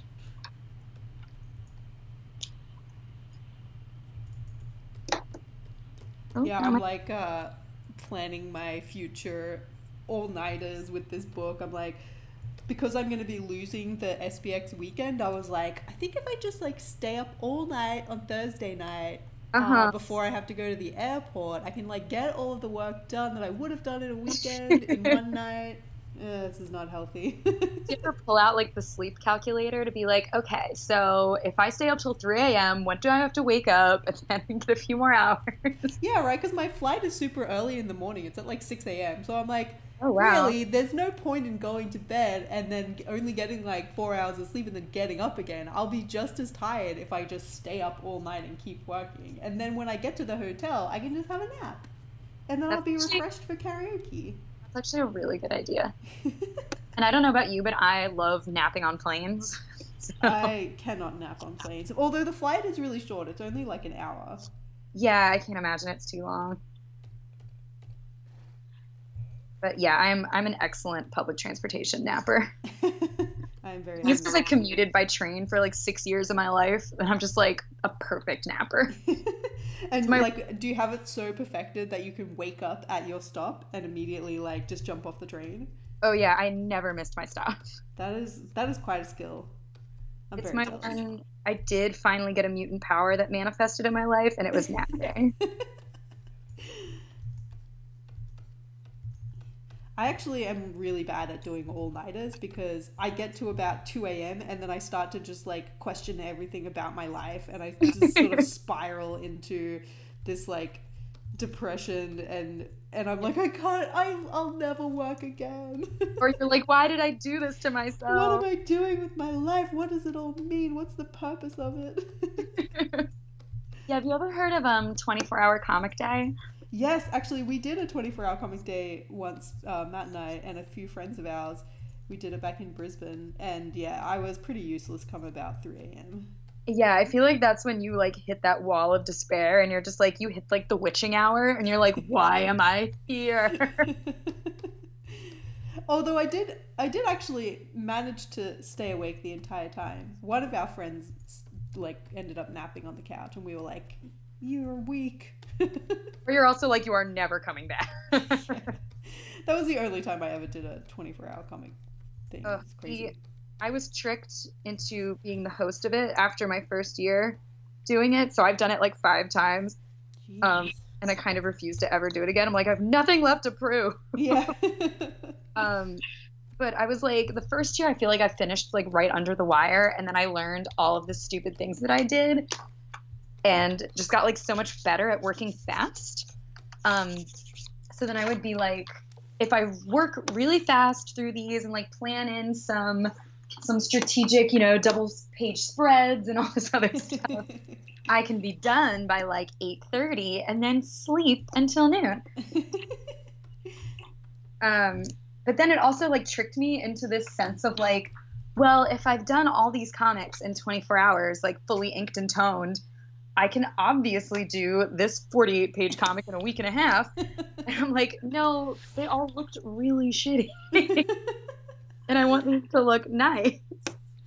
Yeah, it's not like a long-term strategy, really.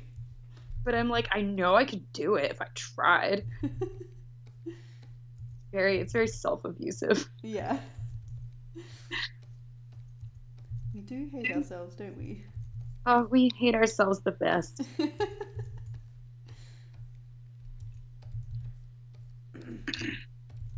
So, controversial topic. Ew. What do you think about Comicsgate? Oh, Comicsgate. It's like, I really struggle with this still being a thing. It's so hard for me to take seriously because it's so inane. Yeah. But I've also witnessed it.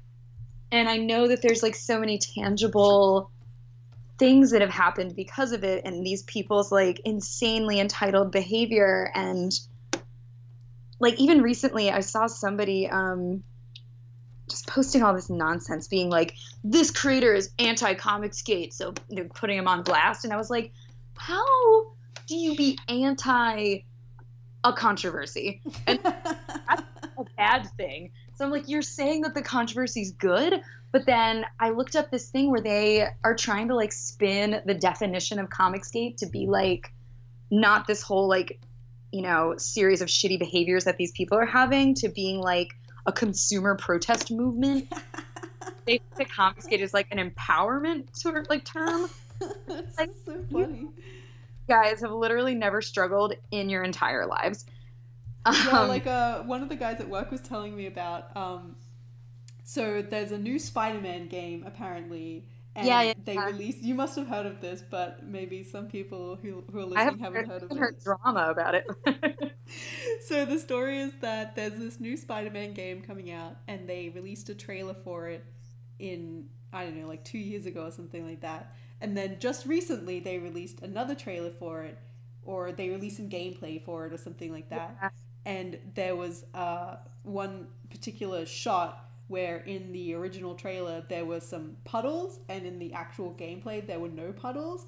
And this made people lose their fucking minds. Is it puddles? It was puddles, yeah, it was like little puddles of water. Were they like, where's the puddle? Yeah, they were like, you know, like, this just proves that, you know, they're holding out on us, and I don't even know what the arguments were. I mean, like, I just like laughing at this kind of stuff because I think it's funny. But also, like, I get a little bit sad because I'm like, these people must have the easiest fucking lives in the entire world that they're getting mad about some puddles in a game. Like, I wish I had time to worry about stupid shit like this. Joe suggests that Comicsgate would really appreciate a nice men in comics panel. Yes. I agree. I think that we should revisit the Men in Comics panel. I love your Men in Comics panel. That is, I think, the first time that I've stepped away from my table to attend a panel, and for the first time in like 4 years. Wow, I feel so blessed. Like, I literally cannot reconcile with myself that I did not go to this. It was adorable, and I think it was so good because it ended up being like so earnest. It did, didn't it? We went, like, I mean, I went in there with like completely cynical and like, this is just gonna be like a huge joke and me like making fun of people. And I do think it could have had a little bit more of like the like, come on, like, people that they put these kinds of panels on, like look at your behavior. But I think it was honestly better the way that it turned out. Yeah, I'm so glad that like the other people on the panel were so well spoken and sympathetic. Not at all like me. But that's why, you know, they're the straight women and you're there with the set. Yeah, exactly. I'm there. I'm just there to like make enemies. That's all I want, Kelly. I just want to make enemies. Oh, girl, I got some tips for you. I thought surely that like making Manfried, somebody would be mad about it, and like literally no one. Everybody just thinks that it's delightful. I'm trying to piss people off over here, and they're just like, nah, man, we love little men with penises. Who doesn't? It's true, men do love penises. It's true, yeah. That's what I've heard. All men love a good dick.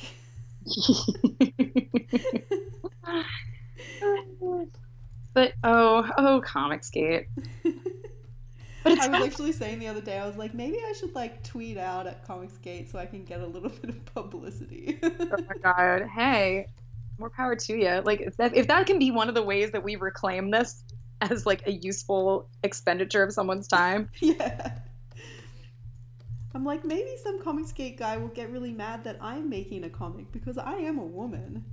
Maybe we should have like a sign-up list where like every 2 weeks some new woman or like non-binary creator or person of color gets to be the one that tweets like a rant about Comicsgate and gets to have like the flood of attention and trolling and shit.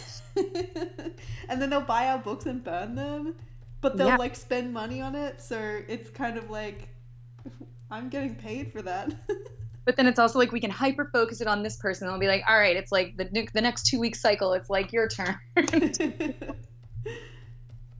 I'm not like super worried about. I know that like people do get doxxed and it sucks and it's really bad. Yeah. But I'm honestly like not that worried about it. Maybe I'm just living such a blessed life that I've like never had to deal with like online harassment. Except for that one time that I like played Puzzle Pirates and some guy got mad at me because I wasn't good at it. There was like one time there was this girl in the Philly performance community that I had met literally one time. I found her like so off-putting because her artwork was just like really like gross out stuff, and I didn't like it at all. It came out that she was like an affirmed Nazi. Whoa. And I had somebody like, you know how people post on Facebook, they'll be like, why do I have mutuals with this person? And it's just like, okay, I don't care about these people. I'm like, yes, I'll unfriend whatever her name is. But then she was getting all this attention. So I just like put a tweet out and tagged her in it. And I was just like, yo, this girl's a Nazi, like, just so you know. And I got like 12 hours straight of just like all these white supremacists like deluging my Twitter account. Wow. And it was crazy because I was like out with friends, and then suddenly I was looking at my phone and I was like, why do I have a million Twitter notifications? And it was good to be like surrounded by them while I'm like actively getting these things. And they were like such unbelievably like racist comments and just like horrible shit that I'm like, how do you even come up with these thoughts? They're so stupid. But then I had to spend like 45 minutes the next day just like deleting and blocking and purging all this stuff off my account. And I was just like, this was so innocuous what I just went through compared to what other people have to go through. Yeah, I bet. Like they didn't even like find your phone number and try and call you or whatever. Yeah, because I'm like, yeah, this one like absolutely like purposeless woman sucked people on me for a few hours. And it's just like, yeah, the internet is terrible. It's funny with like Comicsgate being a thing. It made me think back to this. We did a Camden Comic-Con one year, which is like kind of a small like nerd con where they also have lots of local creators and stuff, and it's fine, it's cool. And they had us do this panel, and I think it was kind of like a women in comics panel. Right. And the moderator was like not really prepared, didn't have like a really like good way of engaging it. But I was on it with Claire and with Arielle, who owns Amalgam Comics in Philly, and she's really known for being the first Black woman to own a comic book store on the East Coast. I went to that comic book store. It was rad. Oh, yeah, it's amazing. She's amazing. And that was like the first time I got to meet her face to face. So I was just like, oh, I'm so excited to talk to you. And she's like, oh, yes, you guys. And it like was the start of a beautiful friendship. And we had this other girl, Feliza, on the panel. And we were just like, I love that the four of us were together because I was like, we're all cool. We're all informed. This is great.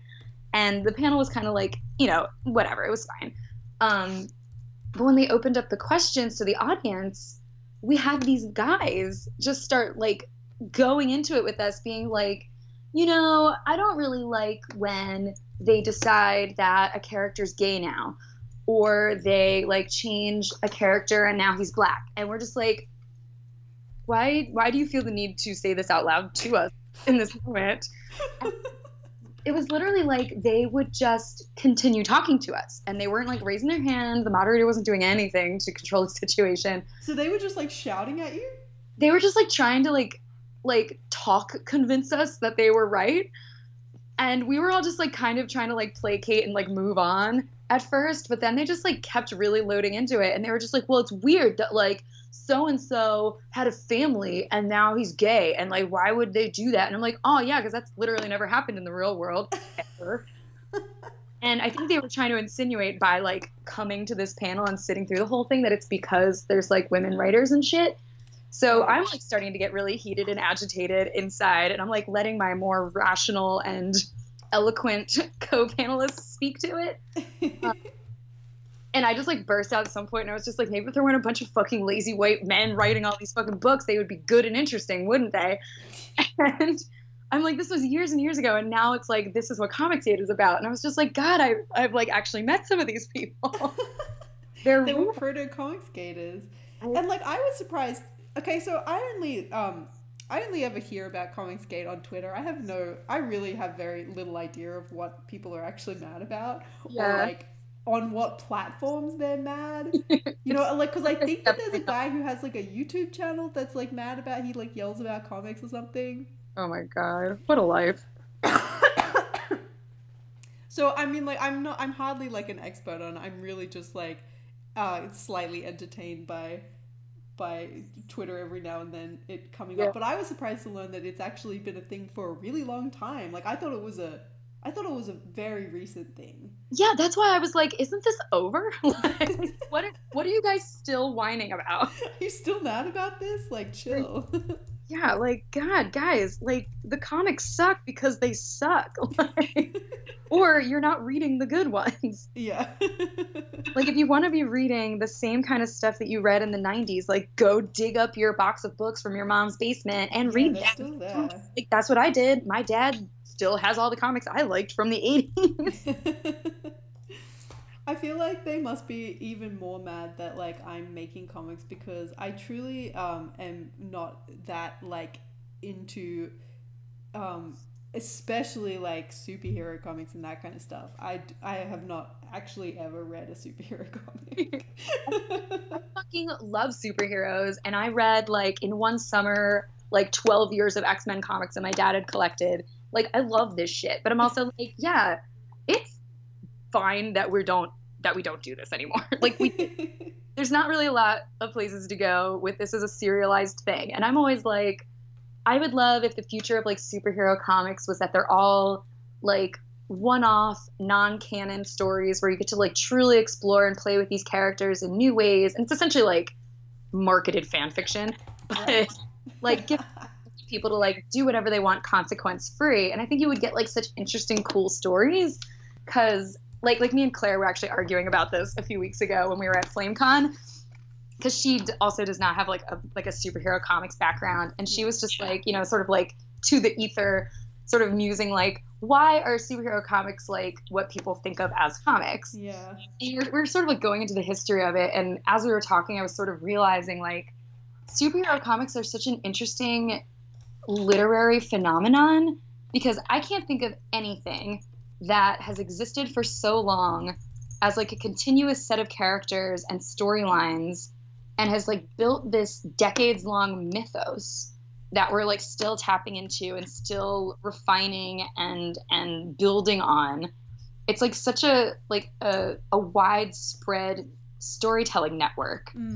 And it just kind of became like its own thing because it's like such a robust history. And especially like with the addition of, I mean, like, it's not that I'm not familiar with like the superheroes, because I watched a lot of the cartoons growing up. Mm-hmm. Like, I watched the X-Men cartoon, I watched the Spider-Man cartoon and stuff, but I never actually read the comic books. But it's also like look at how much that's proliferated too. Yeah. Like, that's kind of amazing. So it's like we should really like appreciate the feat that is. Like, I also agree that, you know, people need to realize that comics are not equal to superhero comics. Like, there is such, it's a medium, not a genre. But it's also like, that's pretty fucking cool that comics were able to achieve this. And I don't think any other like storytelling format has ever done something like that. Yeah, unless it's like some super long running soap opera like Coronation Street or something like that. Like, I think they have decades to catch up on, because comics like Superman was from what, the 30s? Yeah.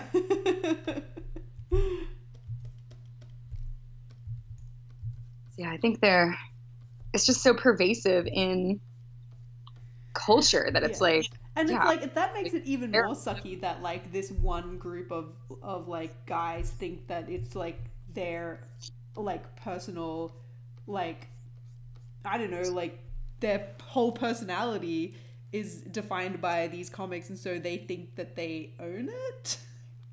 And like, totally. Yeah, like gatekeepers, I guess, right?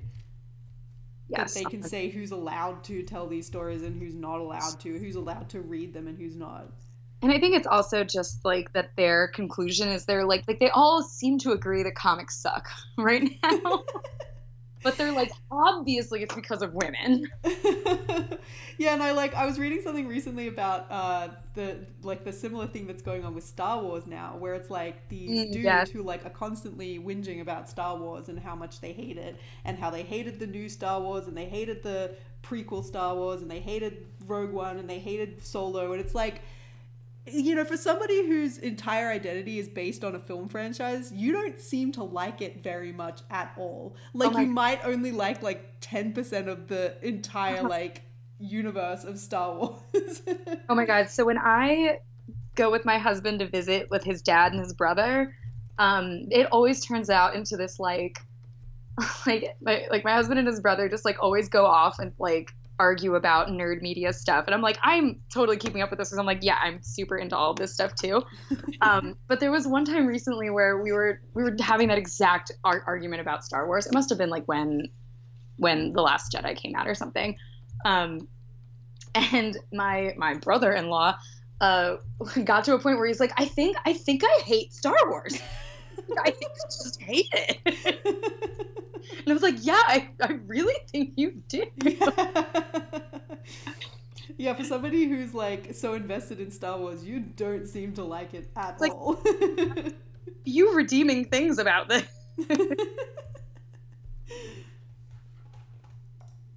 Like, I'm pretty sure that I've enjoyed more Star Wars movies than like a Star Wars fan, and I would not call myself a Star Wars fan. I would say that I casually watch a Star Wars every now and then.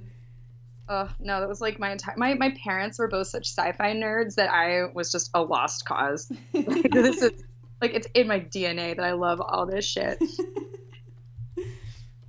Do you ever get mad that like something isn't the way that you want it to be? No.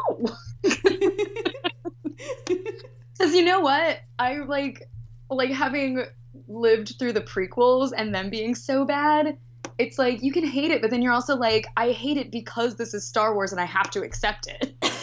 Right, yeah. Because like you saying that you love Star Wars is like you admitting that you also love the prequels. So you have to add this caveat of like, I love Star Wars, but I hate the prequels. Yeah, and I totally love being like, I feel like they're more of a lost opportunity than they are like a tragedy. I still also think they're like some of the worst fucking movies ever, but okay, so I think that the Phantom Menace, I was probably about 14 when that movie came out, and I genuinely loved it. I had never seen Star Wars before that movie came out, and I was like, cool, it's got like some like cool magic dude in it, and like a pretty like princess girl, and they're like, I don't know, some like weird alien fucking thing. And that's exactly what the first Star Wars was to people when it came out. Like, yeah. But dude, because I was so in love with Liam Neeson as Qui-Gon Jinn, I legit made my parents let me see that in a movie theater 15 times. So I was like, I must. Didn't he die in it though? Oh yeah, and I would cry every time. Oh no. And it was cathartic for me to be able to like weep over him. Poor Liam. Oh, Liam. I still love you. You know what? It's also bad. I realized, like, it was when Grand Budapest Hotel came out. I realized how much Liam Neeson and Ralph Fiennes look alike. Yes, that's true. So now I'm so in love with Ralph Fiennes also. You're just like a huge Voldemort fan now. It's very problematic that I'm like, yeah, Voldemort. He always plays bad guys too. I love a good villain. I'm such a villain boner. Joe is always my number one. I'm obviously doing this fucking Skeletor comic right now. I'm like, I love villains. Just feeling it. Just so complicated. Who was your first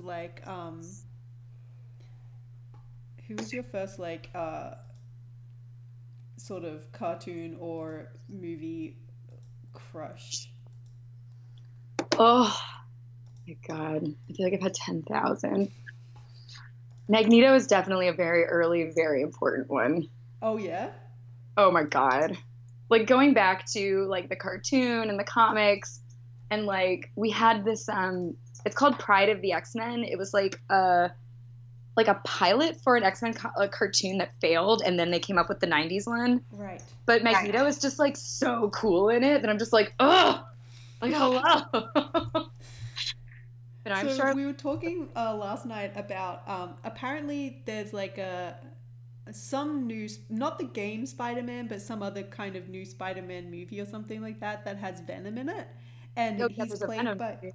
What's that? It's a movie, it's just Venom. Right, and he's played by Tom Hardy. I know, and... which is tough for me. I can see your cat. Oh my god.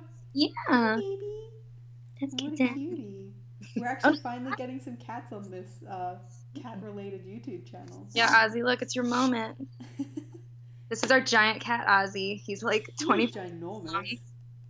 He's a big, giant baby. And also apparently quite violent. Yeah, he hates my mom. It's the only person in the entire world that he hates. Is it because she's a vet and he can just like sense it? So she neutered him. Oh. And he never forgave her. We think he remembers. But it's also like when I visit home, we have like 10,000 cats at home. I think he just gets so overwhelmed and scared and like agitated by the smell of so many cats. Right. Because he was born at my husband's old apartment, and I'm trying to get him away from something. So he only ever grew up with his siblings, and then he was like also really struggling when he got introduced to my cat. So I think he just doesn't do well with other cats, and possibly like boys in particular. I'm gonna get some stuff. Plastic. They also love whenever I'm working at this table because it's the only time that it's like totally cleared off. I'm like, stop. Because my cat will like sit right here and just like put his face on my face until I pay attention to him, and then I don't, and he bites me.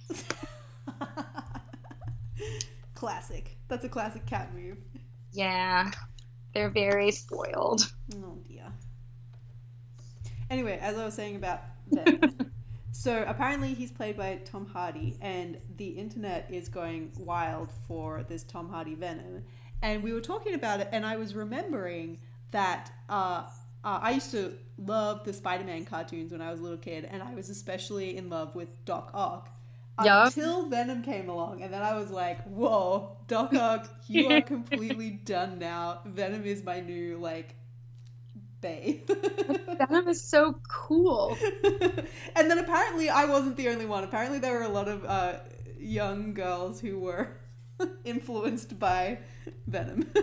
Yeah, I definitely want to start a column or like a listicle that's just like thick daddy villains from superhero media, because it was like when Infinity War came out and people were just like, look how thick Thanos is. Yeah. Like, I'm like, children, let me tell you some shit.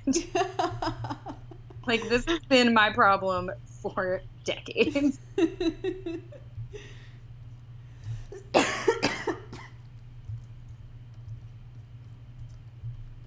So yeah, what's your earliest memory of being? Is it so? It was Skeletor. No, I was never actually really into like He-Man and all that. I actually like fucking hated Masters of the Universe as a kid because my brother played it so much. But I do think that Frank Langella as Skeletor, like at the end when he's like the big golden Skeletor, is like a very important thing that I just like I've always had in the back of my mind. Yeah, I was always like, I'm trying to think of other people that I was just like, damn. Because I was always watching like whatever my parents would watch, which was also cartoons. I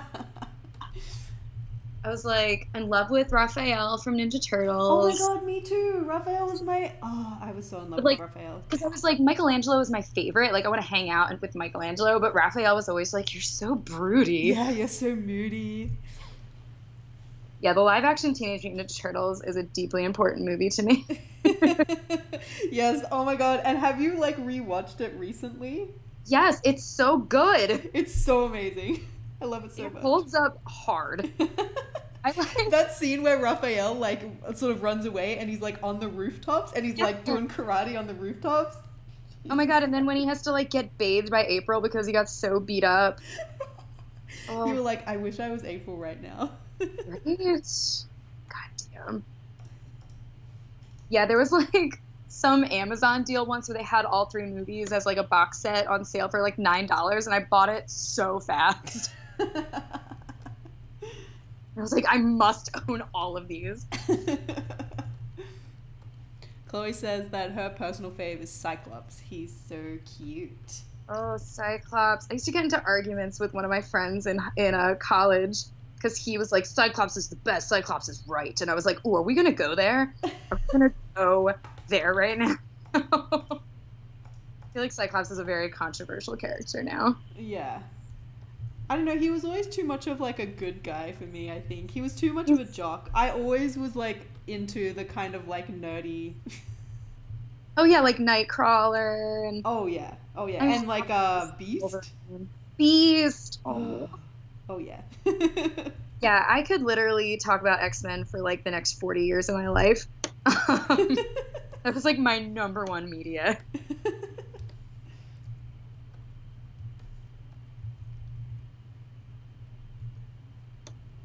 I think of other things that I was like absolutely obsessed with as a child. I loved I loved Riker from Next Generation. Ooh, okay, a really early one. So, do you know the show Babylon 5? I've heard of it, but I haven't actually watched it. It's amazing. I was obsessed with Marcus from that show, who is like just like a total 90s like babe man.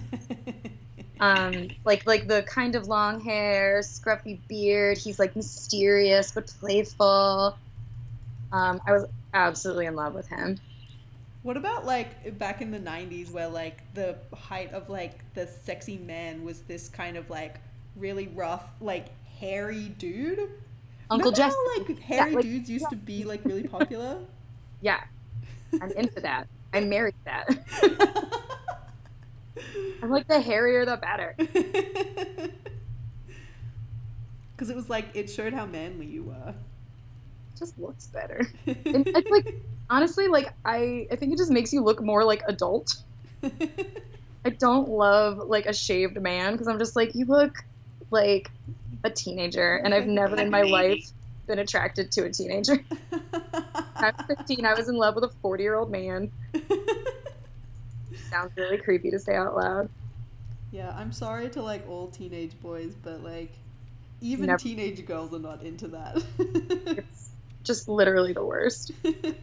You grow out of it though, hopefully.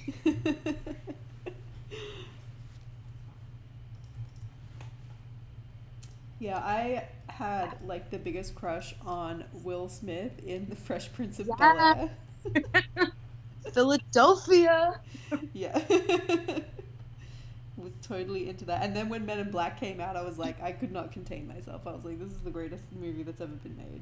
Okay, maybe this year, this SPX, this karaoke event will be the first time that I ever finally do the Men in Black song. All right, I'll be your backup singer. Because Lord knows I know all of it. I'll do the backup singer part. You need to be my alien chick. Yeah.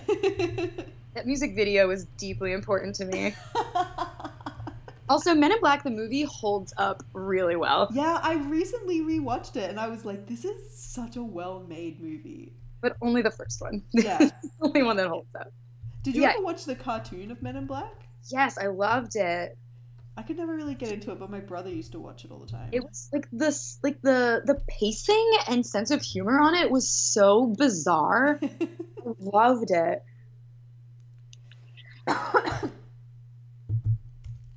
Yeah, Men in Black was quite a moment. Yeah. Have you seen Will Smith's Instagram? I have not, but I think I heard something about how like he just is always posting about his kids or something like that. He's always like just talking whimsically about how much he loves his family and like trying to give life advice and stuff. And I'm like, I only want to take so much life advice from you because you are a Scientologist, but he's trying to recruit you. But it's just like so genuine and like nice. And I'm like, man, you are, because everyone makes fun of him for being like a G-rated rapper. But I'm like, yeah, I like that. It's like funny to me. I think it's like wholesome and cute. And they're good. Like, don't tell me Wild Wild West is not one of the best songs ever. Also, okay, so that movie does not hold up, but that doesn't mean that it's not extremely enjoyable to watch still. Oh, 100% agree. So I do think that is Kenneth Branagh's finest role. Like, we quote his last line before he like gets thrown off the giant spider all the time because it's like problematic and hilarious. Wait, what is the line? The line is he's fighting with Will Smith and he's like, while on the outside you may be dark as night, on the inside you are yellow. Oh my god. That's fucking great. Like Kenneth Branagh goes all in.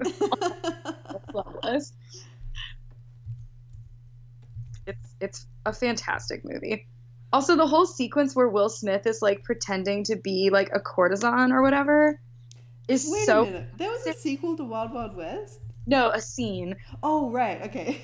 I thought you said Yeah, it's like a completely pointless scene where they just wanted to put Will Smith in drag. It's great. It's just a great movie. Real classic. And what was it? Kevin Kline was his like. Oh my god! Like at the height of being adorable. Yeah. Love him. He's so good. And fucking Selma Hayek. Like. Oh my god! Yeah. Talk about like absolute celebrity girl crush. Oh, she's just perfect. When I finally saw Desperado, I was like, I'm having a moment with. But I just love that at the end she doesn't end up with any of them because she's like, oh yeah, I lied to you. This is my husband. Like that's just such a good twist. I love a heroine who like can get away without a love story.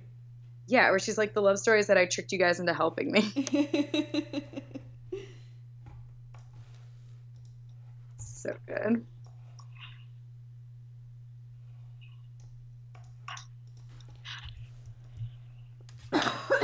Thinking of other excellent Will Smith movies now. Yeah, like Independence Day. Independence Day is another also movie that like I feel like probably holds up, but I actually haven't watched it since I was like, I don't know, maybe like 15 or something like that. Bill Pullman's like inspirational speech where he's like, "We will not go quietly into the night." It's also like oft quoted in the Phillips Caputi household. I also love Bill Pullman. I was obsessed with him from Spaceballs. So I watched Spaceballs when I was a little kid, but I'd never actually seen a Star Wars movie before. So like my brother had to explain all of the jokes to me. But you also kind of don't need it because it's just like you're just getting the Mel Brooks humor then at that point. Yeah. So I think that Rick Moranis was probably like one of those sort of celebrity crushes that I had that I just couldn't like. I don't know, there's just something about him. He's so nerdy and unthreatening. So cute. I know. Every movie that he was in, I was like, Honey, I Shrunk the Kids. Yes. Oh, I haven't seen that since I was a kid. Yeah. I bet it holds up. Oh, and it's so sad. Like you know the story about why he left acting? Yeah, didn't his wife die or something like that? Yeah, and then he was like, okay, I'm all in for being a dad. And I'm just like, you were just an angel. Yeah. That's very sad. I I'm know. surprised that he like hasn't made a triumphant return or something though. I think he's just like, I'm fine. I did it. I don't need this anymore. But he apparently does like voice work and stuff now sometimes. That's cool. But it's also like good on you for being so successful when you were that you were like fine. Right? You dad. He totally killed that kind of like nerdy dad role. Yeah, he was that guy. Which is why it was awesome to have him be the Darth Vader type. Yeah, Spaceballs was a deeply influential movie in my childhood psyche.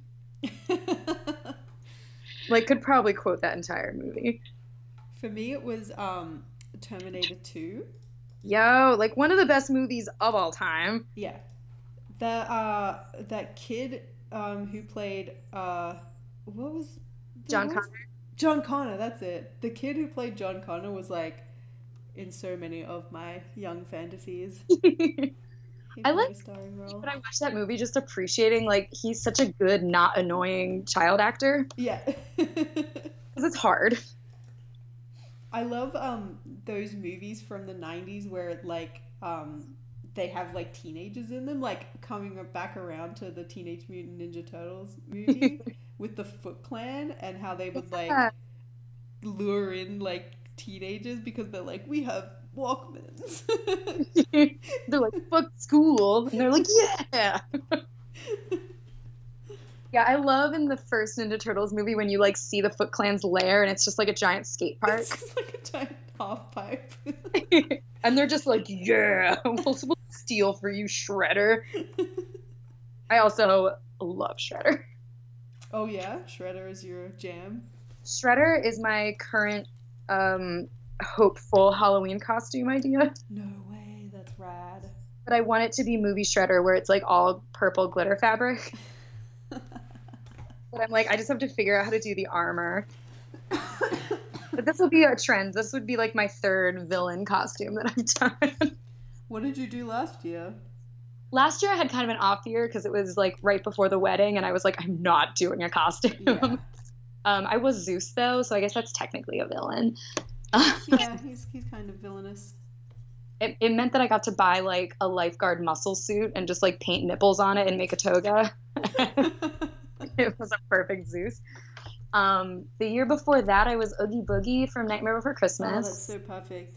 Which was so fun. Just being inside of a giant burlap sack.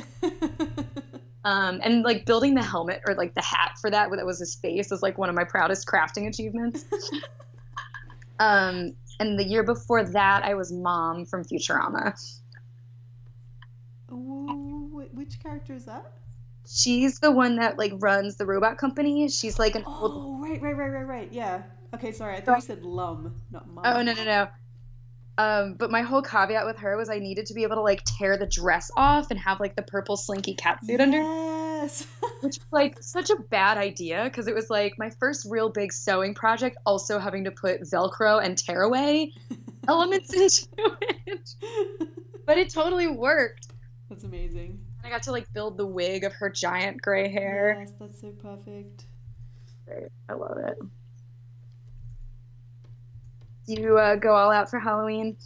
Last year I guess I kind of did. I actually made like 3 Halloween costumes last year for like me and my friends. Nice. And I'm not like much of a sewer. I don't really know how to do it properly. So I had to look at a lot of YouTube videos. Yep, that's how it goes. Yeah, and we have a sewing machine here at the office because they have like puppet fabricators here. So I would like stay back after work and like use the sewing machines here to like sew these costumes. Nice. And yeah, we went as like 3 wizards. Yeah. So I made costumes for my 2 friends. And then the year before that I went as Aquaman. And it was really cool because I found this like skirt online that was like made from this sort of shiny, scaly looking material. Yeah. Yeah, it was really cool. Awesome. Because I really love Aquaman. Have you seen the Jason Momoa one? I have not, no. Okay, so when I say that I love Aquaman, what I really mean is that, have you ever seen The Brave and the Bold? Batman, The Brave and the Bold? Oh, I know what you're talking about. That is the Aquaman that I love. Every other Aquaman, I'm lukewarm on. Yeah, I would love to love Jason Momoa's because I think he's just like the most attractive living person. But I just can't. The DC movies are so bad. They're so bad. I just can't watch them. I fell asleep during the big climactic fight scene of Justice League. I didn't like even see full on Justice went to League. we were watching it on TV and I just like full on went to bed. So I could not possibly stay awake anymore. I like barely have enough patience for Marvel movies, which are like objectively much better than the DC ones. There's like probably like 3 Marvel movies that I can genuinely say that I enjoyed. 2 of them are Guardians of the Galaxy, and one of them is Thor Ragnarok. Thor Ragnarok is probably the best comic book movie ever made. Yeah. Also because Cate Blanchett as Hela, like, I think is its own sexuality. And Taika Waititi is like Oh, I he's like my love favorite him. director of all time. He's the most adorable person living. So good. It took me a long time to finally see What We Do in the Shadows. Oh my god. And I like physically couldn't handle the fact that this movie was so perfect. I was like, I could feel myself like shaking. I was like, I'm so upset that I'm so happy. Did you ever watch Hunt for the Wilder People? No, I need to like go deep into his catalog. Hunt for the Wilder People is, without question, his best movie. I think it's even better than Thor Ragnarok. It's like, it's as funny as What We Do in the Shadows. It's as heartbreaking as Boy, which was like the movie that came before What We Do in the Shadows. It's just so incredibly perfect. It's got Sam Neill with like this grizzly beard playing this like wild man. And Taika Waititi's in it because he's in all of his movies, and he also has like a big bushy beard. And also Rhys Darby with a big bushy beard. I think that's probably the reason that I like it so much, is because it's just all my favorite people in the world with big bushy beards. Yeah, what did I just watch? Oh, do you watch Venture Brothers? Yes, I haven't watched the new season though. Rhys Darby makes a cameo as a character, and it's like so unbelievably perfect. Like, we were listening to his voice, and we're just like, "Wait a minute!" And he was just like, "I knew it." Yes, he is amazing. Do you watch the Voltron animated series? No, but I one? really feel like I should. Yeah, he's in that as well. He plays one of the characters, and that is very, very good. That's amazing. Highly recommend. Yeah, I've heard the Voltron one is like shockingly good. Well, like the problem is that the first episode's very bad. And it's very long as well. They made it like twice as long as every other episode. So you really have to like slog through that first episode. But once you're through it, then it's done and you can enjoy the rest of it. I've watched enough garbage media. Yeah, right now we decided to work our way through all of the original Dragon Ball series. Oh wow. Which is 153 episodes. Holy crap. And we're finally down to like the last 20. And like I fucking unapologetically love Dragon Ball. But there is some real shit filler in this series. Like to the point where we're both like throwing tantrums, but we're like, we have to watch it. We have to fucking finish this. Gotta get through it. And my husband's like looking up when the filler episodes are, and he's like, we could skip it. And I was just like, no, that's quitting. So that's not even Dragon Ball Z. That's like the original Dragon Ball. Just Dragon Ball. Wow. It's a silly little kid Goku. Is it like are you watching the Japanese dub or? No, we're watching. Well, yeah, we're watching the English dub. English dub, right? So they cut the one where they cut out all of the like nudity. No, this is actually one with all the nudity in it. Really? So I'm just like, there's so much little Goku penis. I'm impressed. But I do vividly remember watching the edited ones where there's like jiggly shorts all over it. My favorite instance of anime where they've like censored it like in the translation is, did you ever watch Tenchi Muyo? Oh my god.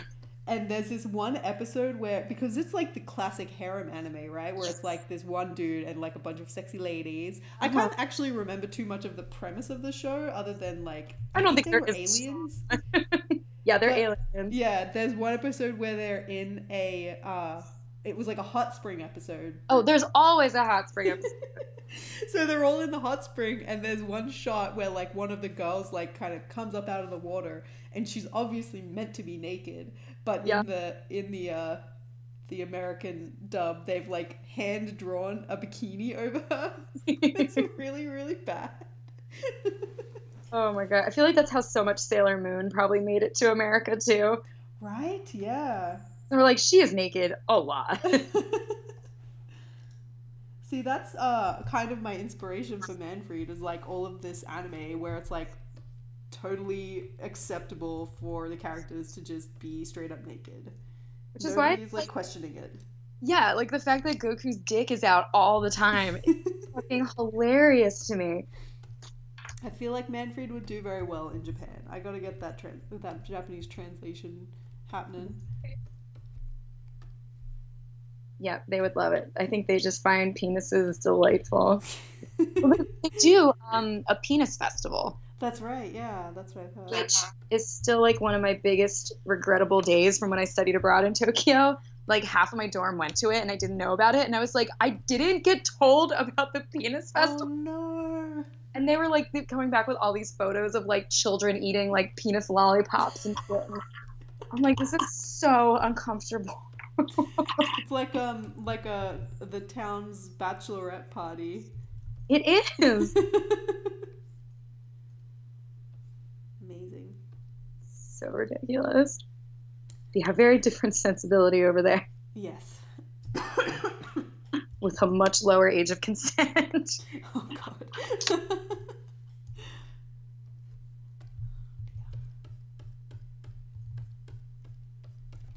Alright, my throat is now starting to get sore from talking too much, so I think I might call it a day. That is fine. Oh, it was so fun talking to you. Yeah, you too, and I'm looking forward to seeing you next weekend. I know, I'm like, oh, I actually get to see you in like a week. Not even. Although we're gonna have nothing to talk about now, because I feel like we've covered everything. It's because we're gonna sing it out. That's right, yeah, we'll just sing all of our feelings out at karaoke. We got this. I'll see you fresh after your nap. Yes, after my all-nighter and then my nap. Oh my god. Well, good luck getting what you need to get done finished. Thank you. I did get through quite a few pages today. I'm going to see what percentage I'm at now. 43%! Oh, yeah. Hot damn! Oh. I still got a few more hours here at the office, so I'm gonna get up to 50% and then I'm gonna go home. I'm very proud of you. Thank you. And I'm looking forward to reading your Skeletor comic. I will tally my all-nighters that I will need to pull for this. I'll be there with you in spirit. Oh my god. Thanks for joining us, everybody in the chat. It was very nice of you. I hope you enjoyed listening to us talk about our girlhood crushes. Please visit us at the table and tell us about your weird crushes. Yeah. All right. Well, thanks so much for joining me, and there won't be another live stream next week because I'll be at SVX, but there will be one the week after that, and I'll post it on the Manfried Twitter if you guys want to keep up to date with that kind of stuff. Woo. It was very nice talking to you, and have a good night. You too, my darling. Bye. Bye.